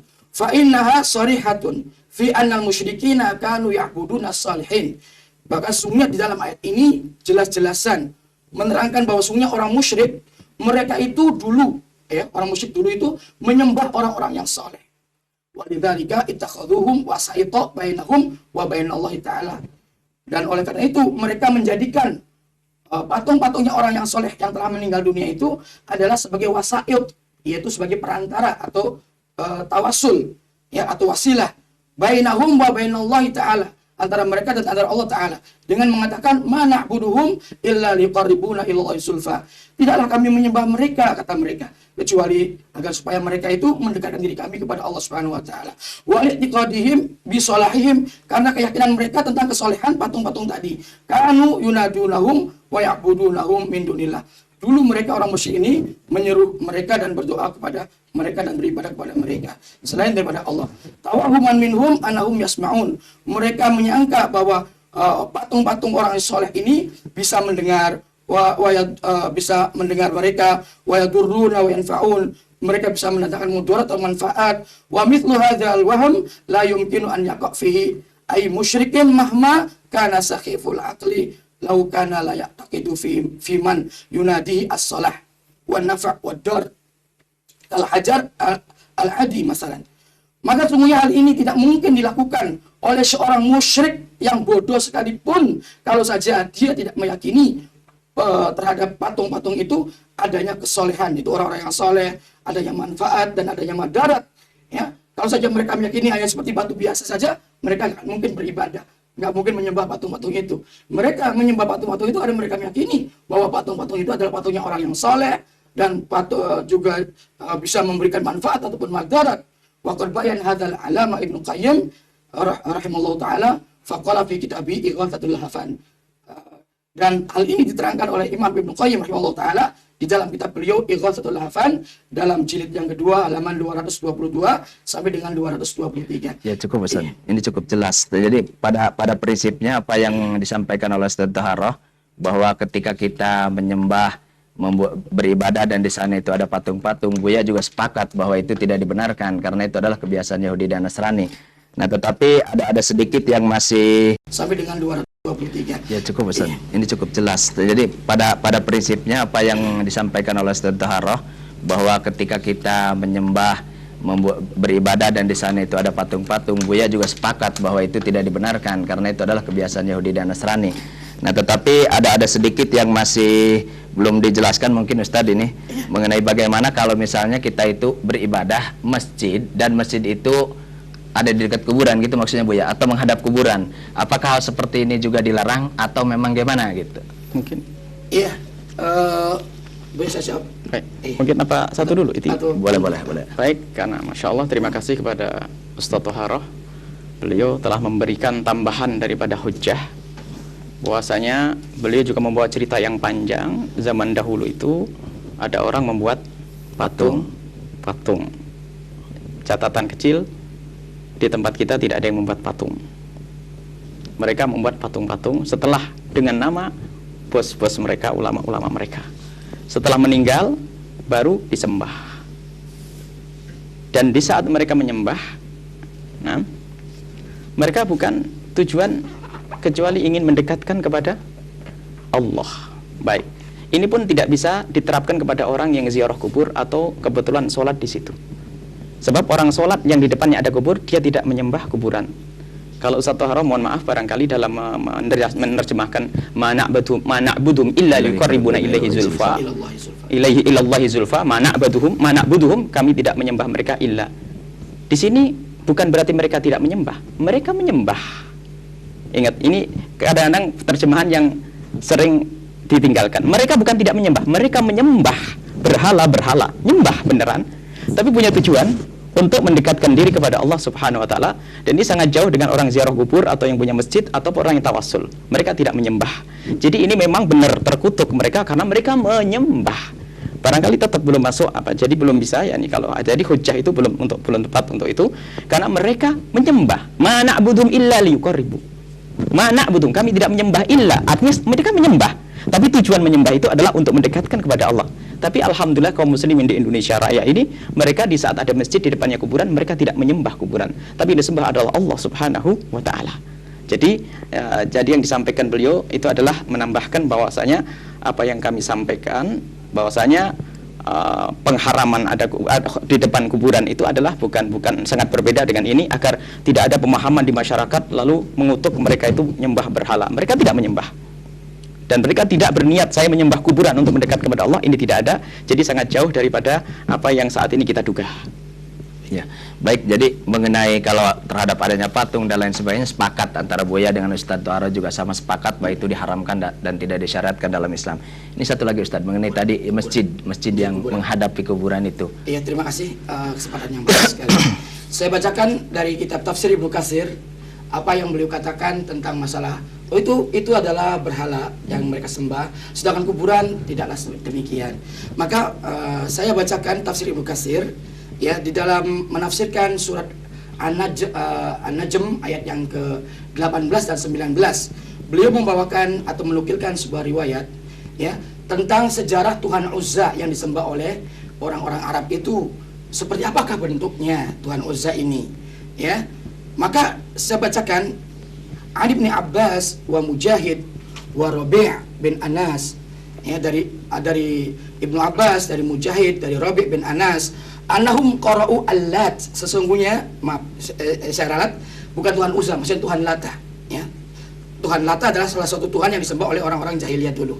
Annahum qara'u Allat, sesungguhnya mereka membaca ya Allat bitasydid ta dengan tasydid tahnya, wa fassaruhu, dan mereka menafsirkannya bi annahu kana rajulan yaluttu lil hajiji fil jahiliyati as-sawiq, karena sungguhnya Lata ini adalah seorang lelaki yang kebiasaannya adalah menumbuk ya, gandum untuk disedekahkan kepada para jamaah haji di zaman jahiliyah dulu. Falamma mata, ketika si Lata atau lelaki tadi yang dermawan tadi mati ya, setelah mati akafu ala qabrihi fa'abaduhu, mereka itu beriktikaf, artinya mendatangi kuburannya, kemudian melakukan amalan-amalan ibadah ya di kuburan itu, ala qabri, atas kuburan tadi, fa'abaduhu, maka mereka menyembahnya atau beribadah kepadanya. Jadi dengan sebab ya kuburan yang jadi kuburannya orang yang dermawan, yang soleh, yang dia itu gemar untuk infak, sodako kepada tamu-tamu Allah jamaah haji saat itu, pasti umat juga cinta kepadanya.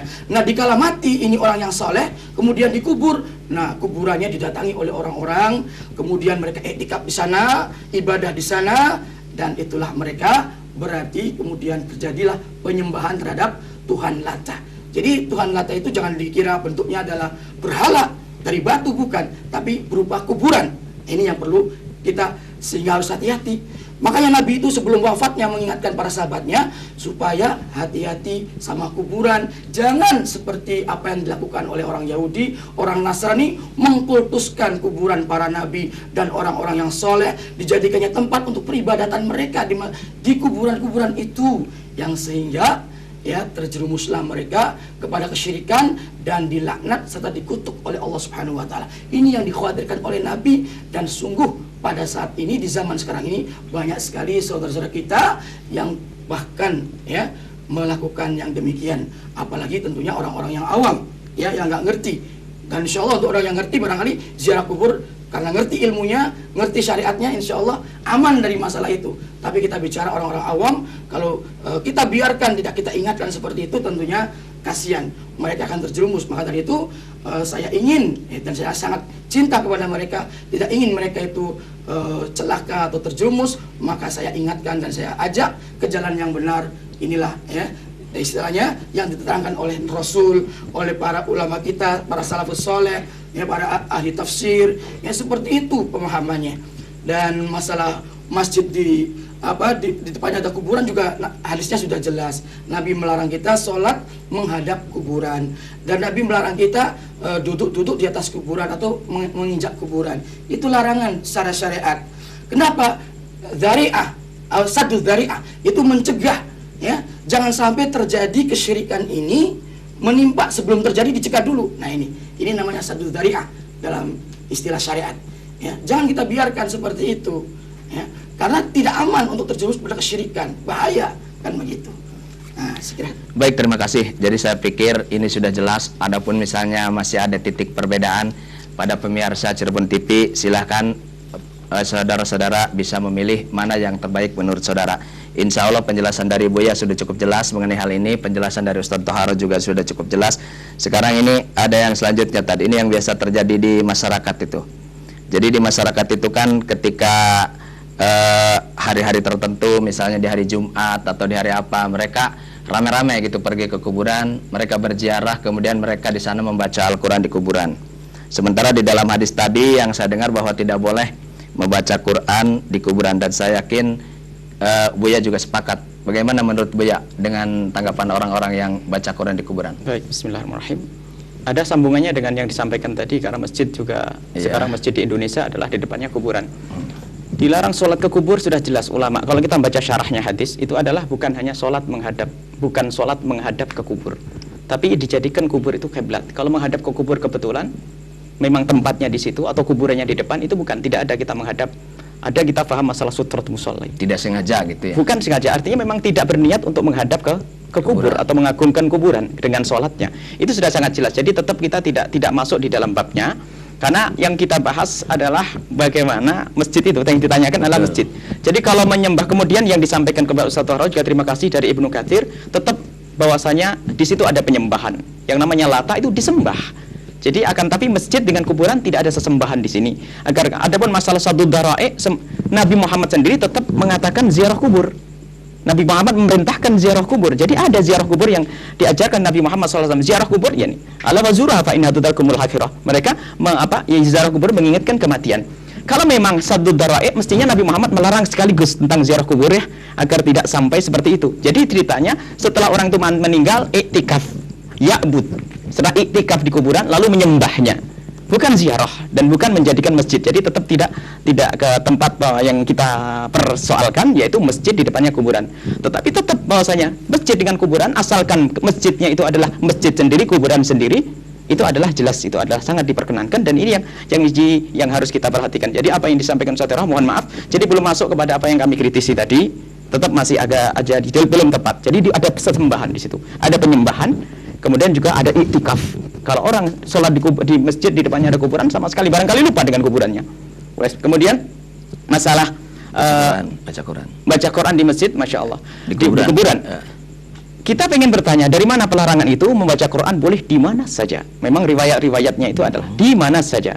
Adapun kalau dalilnya adalah satu haram membawa dalil tentang wala taj'alu buyutakum qubura maqabira. Itu adalah tentang agar kita memperhatikan rumah, agar jangan rumah itu kayak kuburan. Tapi di sini tidak ada larangan membaca Al-Quran di kuburan. Dari mana larangan itu? Sementara melarang ini harus ada jelas, ada nasnya. Kalau memang kita kembali kepada kitab sunnah Nabi, tidak ada larangan. Tidak ada larangan membaca Al-Quran di atas kuburan. Bagaimana dengan terang-terangan kita mengatakan dilarang? Ini yang harus dijelaskan.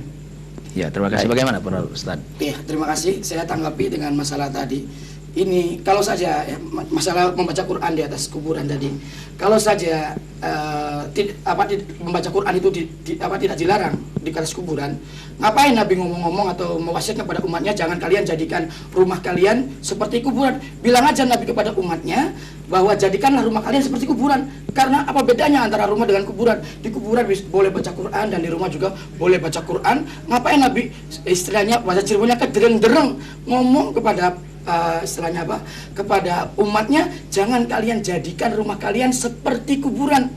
Nah, dan Nabi menganjurkan di rumah dibaca Quran, di kuburan tidak boleh dibaca Quran. Ini sudah jelas sekali pemahamannya bahwa tidak boleh di kuburan itu membaca Quran. Kalau saja boleh membaca Quran, pasti Nabi bacalah kalian, jadikanlah rumah kalian seperti kuburan, karena kuburan juga boleh baca Quran dan rumah kalian juga boleh baca Quran. Jadikan rumah kalian sebagai kuburan atau seperti kuburan. Tidak mungkin Nabi mengatakan jangan kalian jadikan rumah kalian seperti kuburan. Kalau saja tadi dibolehkan membaca Quran di dalam. Ini adalah pemahaman yang jelas, tidak perlu lagi penafsiran dan penjabaran. Ya. Sudah cukup jelas sekali.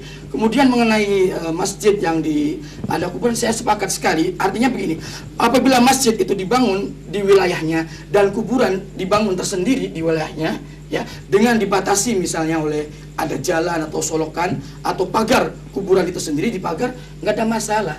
Ya, nggak ada masalah. Kita juga sepakat dengan Buya tadi. Kalau seperti ini artinya mustakil, masjid mustakil, tersendiri, dan kuburan juga tersendiri, walaupun memang ada di hadapan kiblatnya, arah kiblatnya, ya, tidak apa-apa karena ada batas, ya, dan di situ akan aman orang untuk terjerumus kepada suatu penyembahan terhadap kuburan itu. Nah, yang kita masalahkan adalah di masjid itu, ya seperti banyak kita dapati di masjid-masjid, subhanallah, bahkan ada kuburannya, orang matinya dikuburnya di dalam masjidnya gitu. Di dalam masjidnya sengaja, itu ada juga kita dapati. Nah, ini yang sangat kita tidak setuju gitu, sangat kita kritisi. Adapun yang tadi dikatakan oleh Buya tadi, terpisah antara masjid dengan kuburan, walaupun ada di depannya nggak ada masalah. Saya setuju. Karena terpisah itu ya. Selanjutnya ini Buya, mengenai yang sering terjadi juga, ini ketika masuk wilayah kuburan itu kan kita dianjurkan untuk berdoa. Nah, tetapi kadang-kadang ada doa yang memang khusus diajarkan oleh Nabi, seperti kita masuk dalam kuburan, assalamualaikum ya ahlal kubur, dan seterusnya. Tetapi ada orang yang sengaja datang ke kuburan untuk berdoa, tidak hanya mendoakan si ahli kubur, tetapi dia berdoa untuk dirinya di dekat kuburan. Nah, hal seperti ini kan tentunya gimana itu menurut syariat Islam? Pandangan Buya gimana tentang hal ini? Ada sambungannya dengan sebelumnya tentang membaca Quran di atas kubur.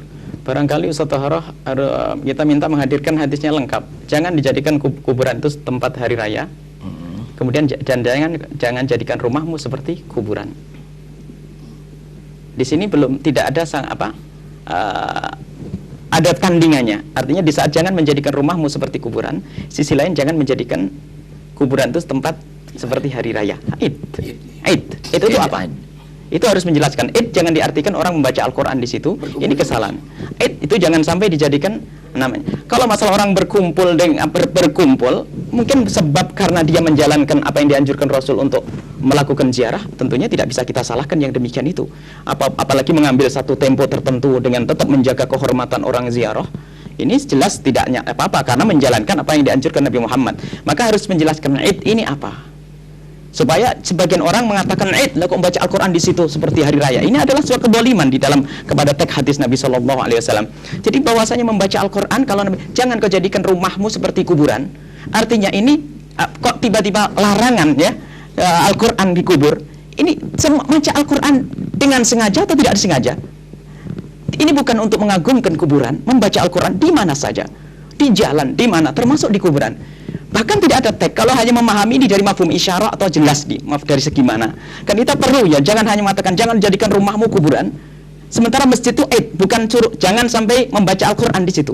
Id dengan kuburan ada keselambungan. Kemudian di dalam Al-Quran tapi bacalah di rumahmu itu ayat Al-Quran dan sebagainya. Jadi tetap ini tidak jelas melarang bahwasanya di kuburan itu dibacakan untuk membaca Al-Quran. Karena kita mohon dari lafadznya dulu. Pemahaman ulama juga salafus soleh seperti apa, mereka belum ada yang melarang teks yang melarang seperti itu. Mereka pemahaman mereka adalah wajar begitu saja. Jangan kau jadikan Id ya, tempat ya yang artinya bukan untuk mengingat kematian, karena Id itu melupakan kematian. Jangan jadikan kuburan itu menjadikan kamu lalai akan kematian. Id di sini bisa dimaknai seperti itu sesuai dengan hadis yang disebutkan Ustaz Taharah tadi. Tapi kalau hanya kalau dikatakan membaca Al-Quran, ini adalah salah. Kenapa kita membaca Al-Quran yang di situ mengingatkan kita kematian? Jadi ini pelarangan harus jelas. Jadi belum masuk kepada yang disampaikan kalau dilarang baca kubur. Kemudian dari salafus soleh, dari salafun soleh belum mangkul dari Nabi SAW mansus atau dari para sahabah ya, itu tidak ada. Kecuali ada, mohon maaf, mufassirin akhir lah itu ada. Tapi dari ini adalah kejelasan. Kemudian apa yang disampaikan panjenengan sampaikan masalah berdoa. Tapi bukan untuk ahli kubur. Berdoa di kubur untuk diri sama adalah tidak ada larangan. Bahkan kalau kita datang ke kuburan dengan bertawassul, datang ke kuburan untuk mengingat kematian, plus sekaligus saya adalah untuk memohon kepada Allah, karena kita dianjurkan berdoa kapan saja, di mana saja, apalagi di saat-saat tertentu ziarah kubur. Kemudian saat itu bertawassul ya, bertawassul kepada orang meninggal, itu adalah jika diperkenankan dan ada hujjahnya. Hanya bermasalahnya kita belum dijawab oleh Ustaz Taharah. Kita perbedaannya di mana ya? Kita hanya menjawab mengkritisi ini saja. Nah, ini jadi ada hujjahnya dan dalilnya. Barangkali kita sedikit tanya. Berarti nanti kita senang kalau Ustaz Taharah membawa kitab Ibnu Katsir. Nanti kita akan kembali banyak kepada Ibnu Katsir. Artinya Ibnu Katsir jadi pegangan pada detik ini. Ya, jadi Ustaz tadi menurut Buya bahwa penjelasan hadis yang tadi belum lengkap. Jadi mohon Iya, terima kasih. Jadi saya perlu jelaskan kembali. Ya, sebagaimana kaidah tadi yang kita sepakati, barangkali Buya juga sepakat ya, bahwa kaidah usul fikih mengatakan bahwa al aslu fil ibadah mahdzur. Hukum asal ibadah itu adalah dilarang, hukum asalnya, kecuali kalau ada dalil. Nah, sekarang membaca Quran itu ibadah bukan tentunya. Pasti jawabnya adalah ibadah. Nah, dalam masalah ibadah ini adakah contoh atau keterangan atau sahabat atau siapa yang di sana pernah mereka melakukan membaca Quran di kuburan tersebut ya. Kalau saja ada, kita juga akan menerima karena memang hadisnya sahih atau riwayatnya sahih.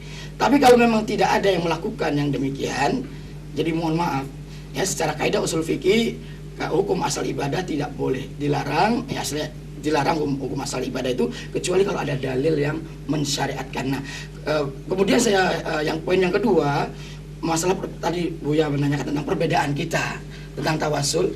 Jelas sekali dari satu titik perbedaannya. Saya mengatakan bahwa tawasul kepada orang mati itu tidak boleh, ya.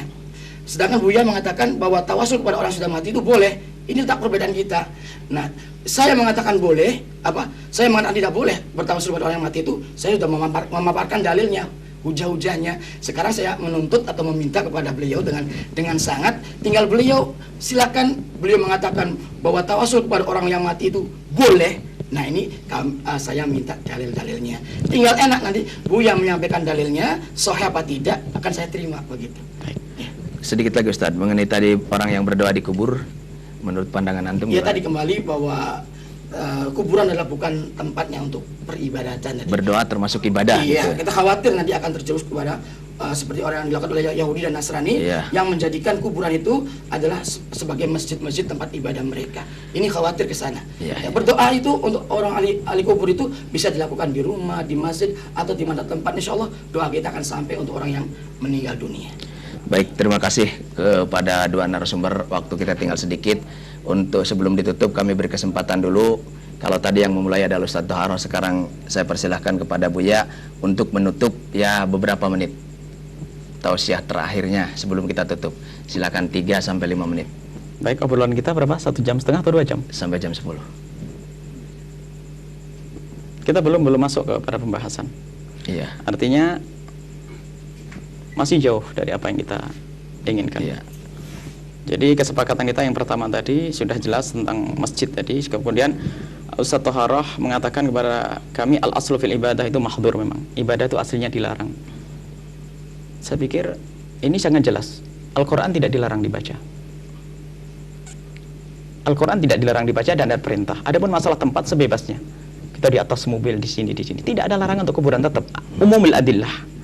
Barangkali harus seperti itu. Kita jangan sampai kita hanya menunduk. Dan juga mohon maaf Ustadz Toharoh, barangkali harus kita cari kalau betul itu adalah disepakati. Kalau ada masjid jadikan kuburan mutlak tidak diperkenankan. Ustadz Toharoh menyebut orang banyak, khawatir ini ada termasuk menuduh orang ya, khawatir di luar ada orang yang ribut. Kalau masjid mauquf, jangankan kalau masjid, tanah orang lain tidak boleh kita mengubur di situ. Kalau masjid sudah mauquf, wakaf, lebih jelas. Jadi tidak ada, apalagi dikatakan banyak. Kami khawatir nanti kalimat ini dibayangkan oleh orang, banyak orang. Di mana barangkali kita tidak ingin ada fitnah ya.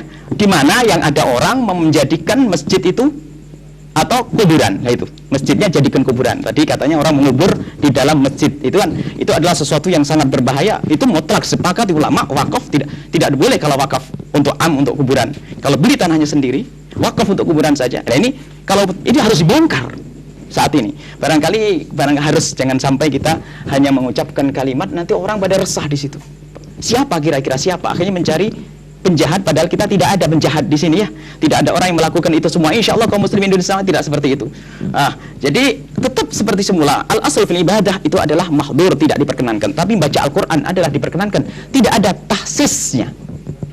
Bahkan berzikir qiyamau qu'udan wa ala junub. Kapan saja di saat Anda dalam keadaan apapun, di dalam kubur tidak ada larangan sama sekali. Harus ada tag di sini. Kalau masalah khawatir itu semestinya ya dari awal sabidara itu adalah masalah kuburan. Ziarah kubur tidak boleh, ziarah kubur diperkenankan. Setelah itu ya kita tetap berzikir di situ, berdoa di tempat itu adalah tidak ada masalah. Dan ini yang diajarkan oleh salafun saleh dan kebanyakan ulama yang ada di Indonesia, kebanyakan ulama di Indonesia rata-rata seperti itu. Ziarah kubur adalah di situ adalah mengingat kematian, kemudian tawassul kepada orang meninggal dunia. Kalau tadi menuntut hujah, panjenengan tidak memberi kesempatan saya datangkan hujah. Kita belum datangkan hujah. Silakan. Baik. Kalau hujah bahwasanya ada riwayat banyak. Riwayat yang sangat banyak. Bahkan bukan saja orang khawatir bahasanya semoga ada pertemuan lagi, kita tidak tahu setelah ini. Riwayat sangat banyak tentang Imam Al-Baihaqi, Al-Haythami, kemudian Ibnu Abi Syaibah juga meriwayatkan bahwasanya tentang hadis salat istisqa. Bahwasanya jika kita ingin mencermati hadis yang disampaikan oleh Ustadz Toharoh bahwasanya tentang tawassul yang ke-8, tawassul yang disyariatkan adalah tawassul yang ke-8, minta doa kepada nabi dan orang soleh yang hidup. Langsung beliau komentari kepada orang mati tidak boleh ya. Kemudian contohnya adalah hadis yang diriwayatkan oleh Ini Sayyidina Uthman ibn Hunayf. Hadis yang panjang. Kemudian di situ adalah itu dikatakan doa. Padahal di situ ada 3 unsur. Harus dicermati. Yang pertama adalah seorang sahabat Nabi datang ke Rasulullah minta didoakan agar matanya dibuka karena sakit. Jadi dalam penerjemahan kita harus adil, tidak boleh dikemas dengan terjemahan kita lalu orang mengikuti pemahaman hawa kita. Di situ ada orang minta didoakan oleh Rasulullah. Lalu Rasulullah bertanya, kamu pengen sembuh atau pengen begitu saja? Kalau pengen begitu saja itu lebih bagus. Dikatakan bahasanya in syi'ta da'autu lak, kalau mau aku doakan, wa in syi'ta sabarta, kalau mau engkau sabar, fa huwa khairun lak, itu lebih bagus darimu. Lalu orang itu mengatakan ud'u ya, doakan ya Rasulullah. Fa amarahu, Nabi Muhammad menyuruh ayatawadda, berwudu, fa yuhsin wudu'ahu, memperbaiki wudunya, fa yusalli, lalu salat raka'ataini, 2 rakaat, sampai diajari waqra bi hadha du'a, raka'ataini yad'u bi hadha du'a, suruh berdoa, Allahumma inni as'aluka, ya Allah aku memohon kepadamu, wa atawajjahu ilaika, dan menghadap kepadamu, binabiyyika, dengan nabimu Nabi Muhammad, Nabi rahmati Nabi Muhammad. Lain tawassul. Jadi di sini orang itu juga berdoa, orang itu memohon kepada Allah dan doanya doa tawassul. Nabi Muhammad juga mendoakan. Kemudian di dalam doanya dia juga beringinan bahwa semoga doa Nabi Muhammad dikabul agar mata saya sembuh. Jadi tidak boleh kita katakan ini hanya doa tawassul dengan doa saja. Dia berdoa dan di dalam doanya itu membawa Nabi Muhammad binabiyyika, Nabi rahmati. Kemudian juga di dalam hadis yang diriwayatkan oleh Imam Bukhari dalam bab salat istisqa, itu Sayyidina Umar bin Khattab bersama Ru'an itu Allahumma inna kunna natawassalu ilaika binabiyyika fataskina, itu berbunyi Allahumma ya Allah, kami bertawasul kepada nabimu, dengan nabimu, binabiyyika, dan engkau beri hujan. Wa inna, dan sungguhnya kami natawassalu, bertawasul bi ammi nabika, dengan paman nabimu, faskina, dan siramilah. Ini bukan minta doa. Kalau seandainya kasusnya minta doa, perawi lebih cerdas harus mengatakan Ja'a Umar wa talaba min doa. Tapi langsung dalam riwayat nggak ada muqaddimah muakhirahnya, langsung berbunyi Allahumma. Riwayatnya seperti itu. Jadi ini Allahumma bi nabika, dengan membawa Nabi Muhammad SAW, ini adalah tawasul. Nah, kemudian permasalahannya, ini orang hidup, tapi tadi hanya minta doa. Padahal bukan, ini bukan minta doa saja, tapi membawa Nabi Muhammad SAW bi nabiyika. Sangat jelas tulis hanya. Kemudian dalam sholat istisqa pun begitu. Kemudian barangkali Ustaz Tahra akan mengatakan mana keterangan untuk orang yang meninggal. Banyak ada tambahannya, riwayat Imam Baihaqi, banyak riwayat-riwayat yang banyak. Dan tadi dikatakan Haythami, salah satunya bahasanya zaman Sayyidina Umar ibn Khattab, Sayyidina Uthman bin zaman Sayyidina Umar bin Khattab, itu ada tambahan hadis ya, bahasanya hadis ini ditashih oleh banyak muhaddis ya, kita sebutkan Al-Baihaqi, Mundhiri, Haythami, hadis tentang hadathat al-ahdi Sayyidina Umar bin Uthman bin Affan, Sayyidina Uthman bin Affan radhiyallahu anhu, tadullu ala ini, bunyinya begini, anna rajulan kana yakhtalifu ila Uthman, ada orang berselisih dengan Sayyidina, maksudnya datang ke Sayyidina Umar Uthman untuk minta dibantu fi hajatin lahu, dia punya hajah, fakana Uthman la yaltafit ilaihi, Sayyidina Uthman tidak menoleh, wala yandur fi hajati, dan tidak menoleh kepada hajatnya, tidak dihawil, tidak diperhatikan sama Sayyidina Uthman bin Affan. Falaki Uthman ibn Hunayf, kemudian bertemu dengan Sayyidina Uthman bin Hunayf yang membawa hadis ini, hadis yang tadi dibaca oleh Ustaz Toharo. Sayyidina Uthman bin Hunayf fasyaka dzalika lahu, ngadu aku ke Sayyidina Uthman, tidak diperhatikan Sayyidina Uthman bin Affan, saya mau minta hajah, ada perlu kok tidak diperhatikan. Faqala Uthman bin Hunayf, Sayyidina Uthman bin Hunayf tak taunya berkata, kita tahu Sayyidina Uthman bin Hunayf adalah seorang sahabat, itil mido'ata, datanglah ke tempat wudu, fatawaddo, lalu berwudu, tumatil masjid, kemudian datanglah ke masjid, fasalli fihi, lalu salatlah di situ, tumakul, dan katakanlah dengan doa Allahumma inni as'aluka. Lah ini doa yang tawasul tadi, Nabi Muhammad sudah meninggal ini. Jadi ini ada keterangan Nabi Muhammad sudah meninggal masih tawasul. Apakah Sayyidina Uthman ibn Hunayf tidak mengerti? Bahkan bukan saja begitu, barangkali ceritanya ini panjang. Kalau seandainya datang kepada Nabi Muhammad mengatakan, ya Rasulullah istaghfir li rabbi, ya Allah mintakan ampun kepada Tuhanku, ini tidak sampai derajat syirik, tidak sampai derajat bid'ah dikatakan sesat. Kalau ada mengatakan ya Rasulullah mintakan ampun kepada Allah, Rasulullah sudah meninggal, ini jauh, kita tidak masuk tawasul, itu istighatsah, sudah lewat lagi. Ini tawasul jelas bahwasanya ini hadis ini adalah ditashih dari masa ke masa, kecuali akhir zaman baru orang mencoba mentad'if. Tapi bagaimana? yang mengatakan sahih, termasuk yang bernama Sayyidina Ibnu Hajar Al-Asqalani juga mengukuhkan di dalam kitabnya, termasuk yang waktu kita berbicara tentang sholat istisqa itu kita bahas juga nanti. Kebetulan kami membawa teks nas yang dari cetakan di Saudi, kita tidak mengambil dari lain, termasuk Ibnu Katsir yang kita bawa adalah dari cetakan Saudi. Ini adalah sangat jelas. Barangkali ada satu saja, kalau satu harap bisa mengkritisi ini, nanti kita beri yang satu lagi. Bagus. Baik, Akan saya kritisi. Silakan. Langsung. Ya silakan Iya, Ustaz. bagus sekali apa yang dilontarkan oleh beliau. Ini ada kitab di tangan saya, ada Tawassul Anwa'uhu wa Ahkamuhu, ya, yang telah ditulis oleh Syekh Albani, ya, seorang ulama ahli hadis, imam ahli hadis yang diakui oleh dunia, ya, di saat ini. Mungkin Buya juga mendengar dan insya Allah beliau juga mengakui keimaman beliau dalam masalah hadis. Ini kitab ini pada halaman yang ke-55, Faslur Rabi' Syubuhat wal Jawab 'alaiha. Ya, syubhat-syubhat yang tadi dilontarkan, riwayat-riwayat hadis yang dibacakan oleh saudara kami ini Buya Yahya tadi, ya. Yang pertama asyubhatul ula, hadis istisqa Umar bin Khattab bin Abbas radhiyallahu taala anhuma. Ya, istisqanya Umar, ya, minta hujan kepada Allah Subhanahu wa taala, yang dilakukan oleh Umar terhadap Ibnu Abbas radhiyallahu taala anhuma, ya. Ini adalah hadis yang dijadikan syubhat oleh orang yang membolehkan bertawasul kepada orang yang mati. Nah, beliau menjelaskan, kalau saja, kata beliau, kalau saja, ya, boleh bertawasul kepada Nabi, maksudnya dengan jahnya, dengan kemuliaannya, dengan kewibawaannya, bukan dengan doanya. Ngapain capek-capek orang buta itu datang kepada Nabi, ya, untuk kemudian menceritakan hajatnya. Cukup di rumah saja, duduk di rumah, dia tinggal mohon sama Allah, bertawasul kepada jahnya Nabi, kepada Rasul, sudah beres. Ngapain capek-capek ke sana? Ini kata Syekh Albani, ya. Jadi beliau menyatakan bahwa binabika di sana adalah bidu'a inabika, takdirnya, ya. Dan ini beliau mengumpulkan riwayat-riwayat yang banyak dari A sampai Z, dikumpulkan semua yang mengisyaratkan bahwasanya binabika tadi bukan maknanya bertawasul dengan jahnya, dengan kemuliaannya dan rupanya Nabi, akan tetapi bertawasul dengan doanya Nabi. Ini bukan kata saya, kata Syekh Albani, seorang ulama ahli hadis. Kemudian dibawakan juga syubhat yang kedua oleh beliau, dan itu semuanya ada dibacakan oleh beliau, ya, Buya, tentang hadis dorir, ya.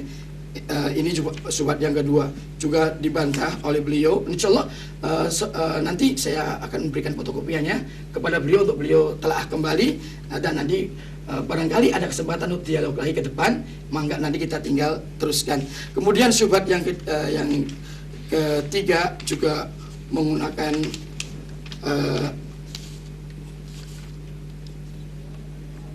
hadis yang lainnya.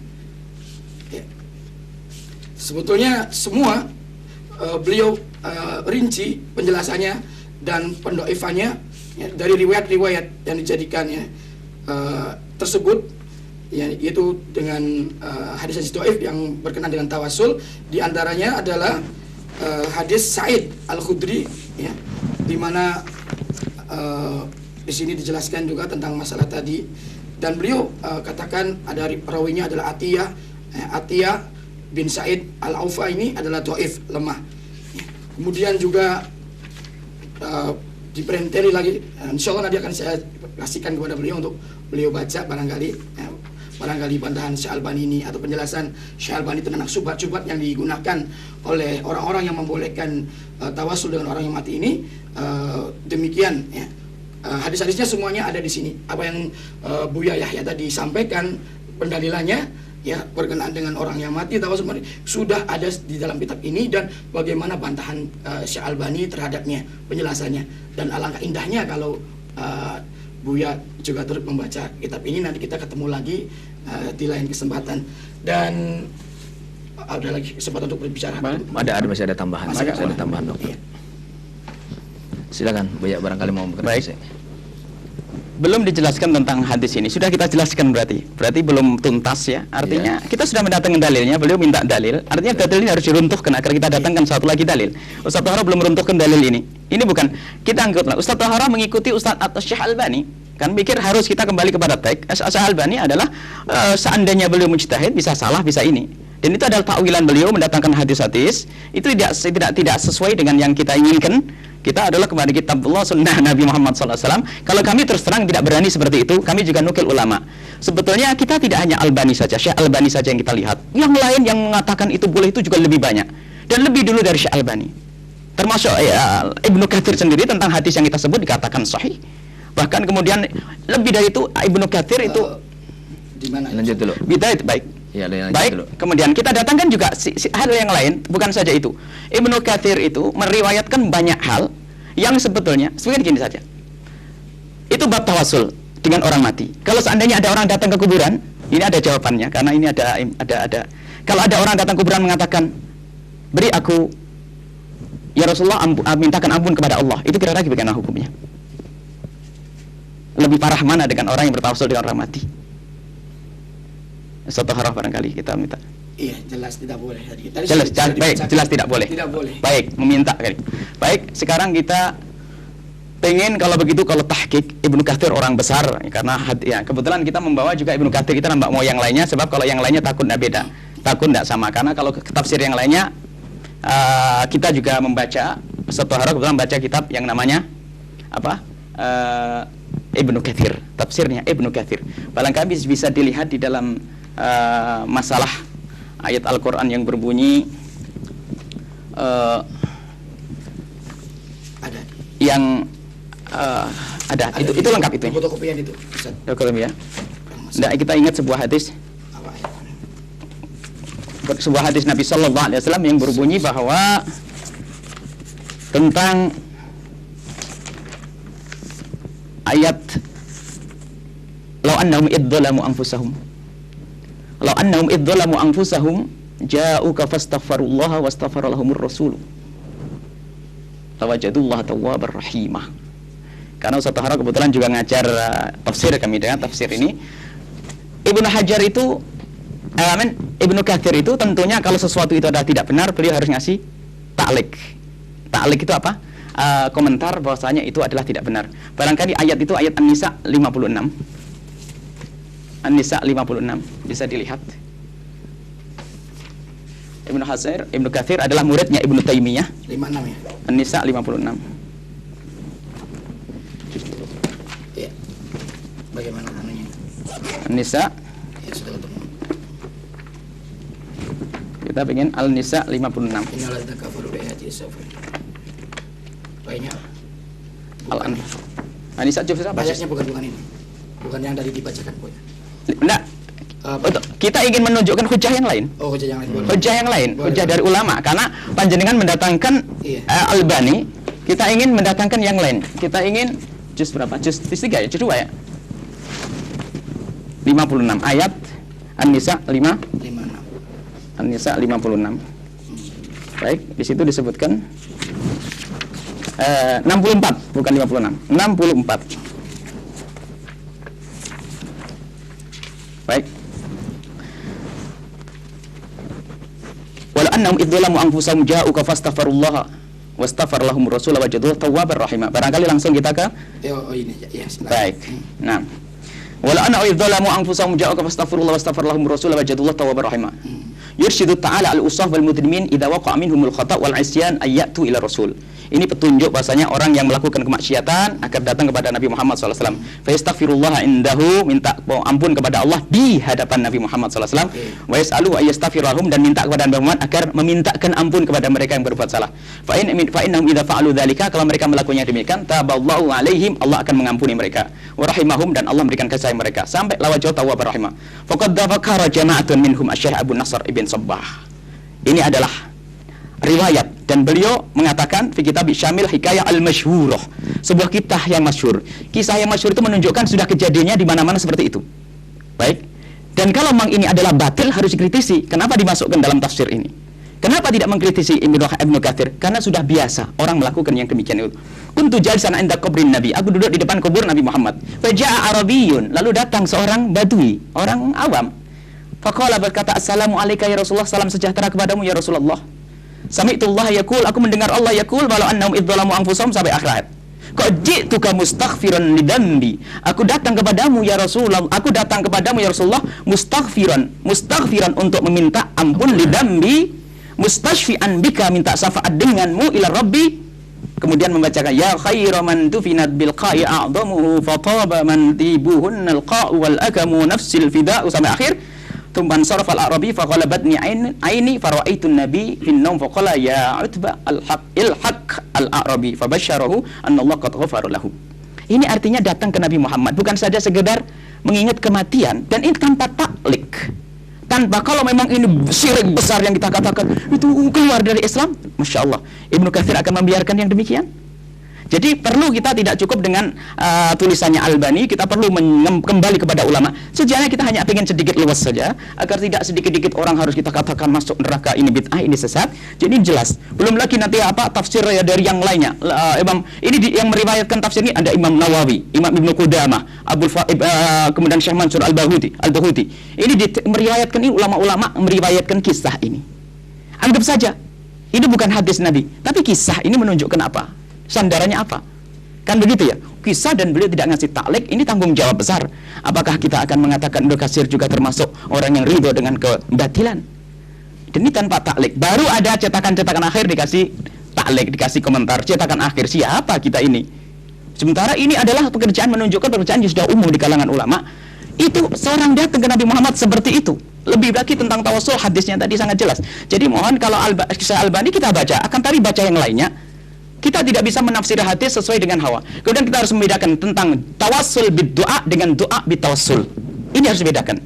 Yang kita bahas adalah doa bitawassul dan yang disyariatkan. Kita berdoa sambil bertawassul membawa orang yang soleh, orang ulama, Nabi Muhammad. Kalau tawassul bid-du'a jelas.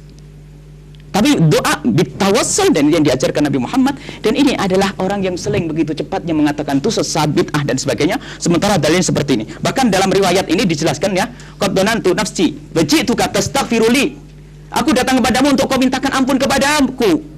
Ya Rasulullah sudah meninggal. Ini banyak riwayat yang semacam ini. Jadi bagaimana? Mohon jadi begini Ustaz. Soalnya kami ingin menghadirkan. Jangan kita sempit kepada satu ulama saja yang kebetulan Albani kebetulan, mohon maaf, beliau punya hutang banyak terus melukai kaum muslimin dari buku-bukunya. Dan kita hadirkan satu persatu, dan beliau melukai juga Ibnu Taimiyah, mengatakan tidak perlu dianggap hadisnya, dan ini dalam kitab sahihnya. Mereka Albani itu mencaci hampir semua orang. Ibnu Taimiyah dikatakan la yu'tamad fit tashihi idza aradta an ta'tamid farji ila kitabi. Sampai tidak dikatakan teman-teman, tidak dianggap tasihnya Ibnu Taimiyah. Coba pengikutnya kira-kira marah atau tidak? Ini memang barangkali Albani disingkirkan dulu bukunya, kita baca bukunya ulama-ulama. Adapun masalah pengakuan dunia, semoga ini adalah wallahualam salah betul. Ini maksud kami apa? Kita tidak cukup dengan bukunya Albani. Mereka masih banyak hujah-hujah yang lainnya. Insya Allah kita akan datangkan. Intinya apa? Ya Ustadz, kita tidak mudah mengatakan orang seperti ini masuk neraka, sesat. Masya Allah, kita ingin bersatu agar tidak ada permusuhan lagi. Wallahu a'lam bishawab. Ya, baik. Kepada Ustaz Bahar untuk mengkritisi. Saya tanggapi dari apa yang mengenai keterangan dalam tafsir Ibnu Katsir ini amat sangat salah kalau dikatakan semua yang dibawakan oleh Imam Ibnu Katsir di dalam tafsirnya periwayatannya semuanya sahih, karena Imam Ibnu Katsir tidak mentaklik atau tidak menjelaskannya. Ini sangat tidak benar sekali, karena betapa banyak hadis-hadis riwayat yang Israiliyat, yang juga dhaif dan lemah, beliau bawakan juga di dalam tafsirnya. Jadi tidak semua riwayat di dalam tafsir Ibnu Katsir itu semuanya sahih 100%, 100%. Nah, jadi tidak benar kalau dikatakan Imam Ibnu Katsir membawakan riwayat ini kemudian gara-gara tidak menjelaskan ini sahih apa tidak, ya ada membiarkan begitu saja berarti ini Ibnu Katsir setuju. Tidak demikian konsepnya, ini nggak benar. Jadi yang benar adalah Imam Ibnu Katsir membawakan bagus sekali tafsirnya, ayat dengan ayat, kemudian dengan riwayat, bahkan ya, sampai perkataan ya, sahabat atau tabi'in beliau bawakan ya, dengan di sana banyak beliau tidak mentasheh hadis tersebut, begitu saja membawakan riwayat. Oleh karena itu kita perlu juga hati-hati dalam istilahnya artinya untuk mensensor riwayat-riwayat yang ada dibawakan dalam tafsir Ibnu Katsir ini. Ya tidak semuanya sahih. Nah, kemudian juga yang kedua mengenai bagaimana Syekh Albani dianggapnya mencaci maki Ibnu Taimiyah, ini adalah suatu perkataan yang Tidak mencaci, mengatakan merendahkan tentang takhrij hadis. Kalau merendahkan tentang takhrij hadis, ya Ada teksnya. saya tidak sampai seperti itu. Baik. Karena beliau juga adalah ulama dan ahli ilmu, ya, tahu menghormati ulama-ulama yang sebelum beliau. Ya, dan wajar kalau memang orang terdahulu kemudian salah dalam mentasheh, itu hal yang wajar karena manusia tidak maksum. Sehingga didapati, dan beliau, ya, kita akui, ilmu hadisnya, dia adalah berhak untuk mentasihkan hadis, ya, atau mendoaifkan, ya. Dan banyak imam-imam terdahulu yang dinyatakan sahih oleh Imam Tirmidzi misalnya, atau Imam Al-Hakim, yang tasihnya dianggap oleh ahli tafsir itu ada yang mutasahil, ya, ini gampang mentasihkan, padahal nyatanya hadisnya dhaif. Dan tidak mengapa dalam keilmuan hadis, bukan berarti tidak hormat mereka, bukan berarti melecehkan, menghinakan. Kalau ini Imam Hakim mensahihkan hadis, kemudian datang orang kemudian ini mendoifkan, berarti kurang ajar, dianggapnya naudzubillah min dzalik. Ulama tidak demikian akhlaknya. Dan Syekh Albani adalah orang yang sangat tahu tentang bagaimana mereka harus berakhlak dan menghormati ulama-ulama, apalagi Ibnu Taimiyah. Oleh karena itu mohon jangan sampai hal ini dinyatakan seperti itu. Baik. Saya tidak setuju dengan perkataan tadi. Terima kasih. Dan mohon maaf, masih ada kesempatan dulu saya ngomong. Iya, Terakhir ini ya. Ya. Terakhir Ustaz. Kalau memang terakhir, ya, saya bawakan sebuah koran, ya, koran. Nanti Pak Beliau juga ngomong. Insyaallah.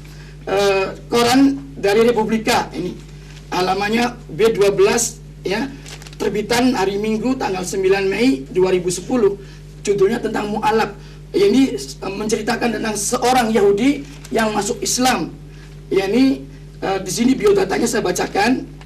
Nama Yosef Cohen, nama Muslim Yosef Al-Khattab, istri Luna Melul, nama Muslimnya Komar Al-Khattab, anak 4 orang, namanya disebutkan di sini, masuk Islam tahun 1994. Di antara di koran ini saya bacakan aja, ya, di alinianya adalah: setelah mendalami Islam lebih jauh, Yusuf makin menyadari bahwa dasar ajaran agama Yahudi sangat berbeda dengan Islam.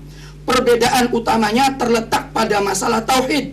Agama Yahudi, kata dia, percaya pada perantara, dan perantara mereka adalah para nabi. Orang-orang Yahudi berdoa lewat perantara nabi-nabi tersebut. Nah, di sini yang menjadi catatan bagi kita, ternyata orang-orang Yahudi betul-betul mereka menjadikan perantara para nabi mereka dalam ibadahnya, dalam berdoanya. Dan Nabi paling tidak ingin umatnya ini menyerupai orang-orang Yahudi. Demikian saya kembali. Ya, silakan Buya untuk mengkritisi dan kemudian langsung untuk tausiah terakhir dari Buya. Masya Allah, terima kasih. Mohon maaf kami tadi bukan niat mencaci, dan kalimat kami pun kami jelaskan bahwa Syekh Albani ada salah satu catatannya, terburu-buru mengatakan Ibnu Taimiyah tidak tamat fikih hadis. Dalam kitab dalam sahihnya ada halamannya, kita bisa dikankan nanti. Kita kaget bagaimana kok hanya ingin mengatakan saya lah yang berhak, tapi lalu cukup mengatakan saya. Ini ada, ini teksnya kita bacakan. Mohon maaf saat kita tidak ingin maka wa minal ajabi haqqan ayatajarra Syekhul Islam ala inkari hadzal hadis wa taktibihi. Kemudian al kulli man waqafa ala hadzal kitab aw ghairihi nam alla yubadir illa amal. Terus terakhir waqad sahna sabil lidzalika ma'allakna alaihi fama kana tabitan fa kana tabitan al-amal bihi wa atu alaihi nawajid. Ini adalah dan itu ada panjang ke belakang bahasanya ada beliau mengatakan yatajarra. Ini adalah kita tidak pengen keluar tentang berbicara tentang Syekh Albani. Artinya mohon maaf Ustaz, kita tidak hanya berpegang kepada beliau saja di dalam urusan bab ziarah kubur dan sebagainya, kita yang lainnya. Kemudian kalau menolak tentang sebuah buku hanya katanya bahwasanya dia bukan maksum, kemudian setelah itu bisa saja dia salah, begitu gampangnya. Kita kajian ilmiah diselesaikan poin yang kita bahas tadi. Ini dikatakan oleh Ibnu Katsir, yang beliau adalah juga dikatakan alim, muridnya Ibnu Taimiyah, dan beliau mengambil riwayat itu untuk menafsiri ayat tersebut dan tidak mendatangkan yang lainnya. Kalau beliau mendatangkan asal riwayat, barangkali ada cerita yang lainnya, iya, tapi satu-satunya cerita yang dihadirkan untuk menafsiri ayat itu. Artinya, ini kenapa kok tidak husnudzon? Ya sudah, kalau begitu ya itu adalah masalah sederhana yang tawasul dengan orang meninggal. Bahkan kalau datang dengan kalimat seperti itu, arti yang penting meyakini yang kepada Allah. Cobalah jangan sampai kita mudah caci maki. Sebab kalau mencaci maki kita khawatir termasuk mencaci ini secara tidak langsung. Nah, kepada siapa? Ibnu Katsir. Jadi perlu kita itu berhati-hati. Kita pengen bahwasanya yang kita bahas kajian ilmiah kita, ini dalilnya. Belum lagi yang lain. Ini adalah pendapat ulama karena Ustadz mendatangkan Syekh Albani. Kita seperti ini, kita datangkan ulama juga. Kalau ke hadis sudah selesai bahasanya, tadi hadis. Berarti kami bisa menyimpulkan bahwasanya apa yang kami sampaikan tadi, tolonglah jangan sampai ada permasalahan. Karena ada hadisnya. Kalau ada hadisnya berarti ini adalah benar, bisa diikuti. Bisa, tidak mungkin kita katakan bid'ah, apalagi harus kita katakan syirik ya. Apalagi tadi disebutkan oleh pengarang kitab ini siapa? Ustaz yang kita baca ini Al-Syekh Jamil Zaini ya, mengatakan itu adalah langsung disebut sebagai syirkul akbar ya, atau al-amat ya. Ini adalah termasuk bagaimana Ibnu Katsir membiarkan syirkul akbar ya kepada orang mati. Dan kita harus membedakan antara doa ini, karena Masya Allah ceritanya panjang, karena banyak yang didatangkan oleh Ustaz Tohara, perlu kita kritis satu-satu. Tidak bisa membedakan antara tawassul dengan doa. Kalau doa selesai, mendoa kepada orang mati jelas tidak boleh. Tapi jangan kita mengatakan berdoa. Kalimat ini tidak pernah dirubah. Kalau ayat mengatakan wala tad'u min dunillahi ma la yanfa'uk, jangan berdoa kepada selain Allah. Ini jelas. Tapi bukan bertawassul, ini berdoa. Tapi kadang-kadang kita mencoba mengartikan yang berbeda. Doa. Kemudian kata ada lagi ma'allah, itu ada bersama Allah. Kita nyembah, bukan kita bertawassul bi. Selama ini disebut bi Nabi Muhammad, bukan ma'allah. Jadi sebetulnya sangat sederhana. Kita ingin mengukuhkan bahwasanya para mutawassilin, ahli tawassul, dengan cara yang kami sebutkan ya, menyebut ke pangkat Nabi Muhammad. Disebut pangkat Nabi Muhammad sudah tidak luar biasa. Bahkan kalau kita pangkat Nabi Muhammad itu maksudnya kemuliaan Nabi Muhammad. Kita bertawassul dengan Nabi Muhammad itu karena apanya? Karena zatnya, karena pangkatnya, karena apa? Nabi Muhammad SAW. Kalau berdoa ini adalah lain. Kita bukan tawassul, bukan tawassul, bukan berdoa, tapi doa bitawassul yang kita sebutkan. Jadi ini adalah yang kami gambarkan. Ternyata tawassul ada. Ustadz bisa mengambil kesimpulan sebagai moderator bahwasanya ada hujjahnya. Bagi yang bertawassul dengan orang meninggal ada hujjahnya. Jadi mungkin karena tadi kami untuk menutup, semoga tidak ada perselisihan antara kami dengan Ustadz Tohara setelah ini. Barangkali setelah ini tidak perlu lagi kita mengatakan bahwasanya yang bertawassul kepada orang mati sampai derajat bid'ah, apalagi kepada syirik ini adalah kesepakatan yang bisa apalagi jelas, kecuali harus didatangkan hujjahnya. Terima kasih. Tidak. Dalam hal ini maaf. Nanti Baik. Belum sepakat. nanti ada untuk, silakan udah Baik. Bu ya. Bagi seperti itu. Baik. Ya. Maka silakan. Makasih. Komentar terakhir Ustaz. Iya, jadi kalau dikatakan sepakat, kita belum sepakat kalau mengenai satu hal tadi yang kita perselisihkan, yaitu bahwa saya mengatakan tidak bolehnya kita bertawassul pada orang mati, sementara beliau juga masih tetap mempertahankan. Saya pakai dalil tadi, Ustaz. Iya. Abdurrahman bin Hunayf. Iya, pakai dalil. Saya juga pakai dalil tadi. Jadi kalau dikatakan kita sepakat itu tidak. Baik. Saya nggak sepakat tadi. Itu saja kesimpulannya. Baik, terima kasih untuk semuanya, karena waktu kita juga sudah habis, dan pada akhirnya saya selaku moderator dapat menyimpulkan bahwa memang tawassul ada yang masru dan ada yang mamnu, ada yang disyariatkan dan juga ada yang dilarang, dan itu semua telah dipaparkan oleh kedua pemateri, dan saya yakin pemirsa di rumah ini sudah bisa memahami arah pembicaraan kedua pemateri. Adapun misalnya masih belum ada kesepakatan, ini saya pikir sesuatu hal yang memang indah. Karena apa? Karena perbedaan ini semuanya didasarkan kepada argumen-argumen yang dibawakan oleh para ulama. Adapun masalah misalnya pemirsa dan kaum muslimin mau memilih pendapat yang mana dan yang mana, itu terserah. Yang jelas kita memohon kepada Allah Subhanahu wa taala, semoga Allah Subhanahu wa taala senantiasa memberikan taufik dan hidayah bimbingan kepada kita semua. Juga semoga Allah Subhanahu wa taala memberikan keberkahan kepada kita semua, dan Allah Subhanahu wa taala menjadikan kita mampu menjalankan syariatnya dan menjauhi apa yang dilarangnya. Dan Allah senantiasa menyelamatkan kita di dunia dan akhirat, dan kita semoga tetap berada pada siratal mustaqim. Akhirnya kami selaku moderator terima kasih kepada Ustadz Tohara, terima kasih kepada Buya, dan terima kasih kepada Cirebon TV yang telah menayangkan acara ini. Mudah-mudahan Allah membalas kebaikan seluruh kerabat kerja yang meliput acara ini. Dari kami selaku moderator, kurang lebihnya mohon maaf, dan mohon maaf atas segala kekurangan kami. Subhanakallahumma bihamdik asyhadu an la ilaha illa anta astaghfiruka wa atubu ilaik. Wassalamualaikum warahmatullahi wabarakatuh.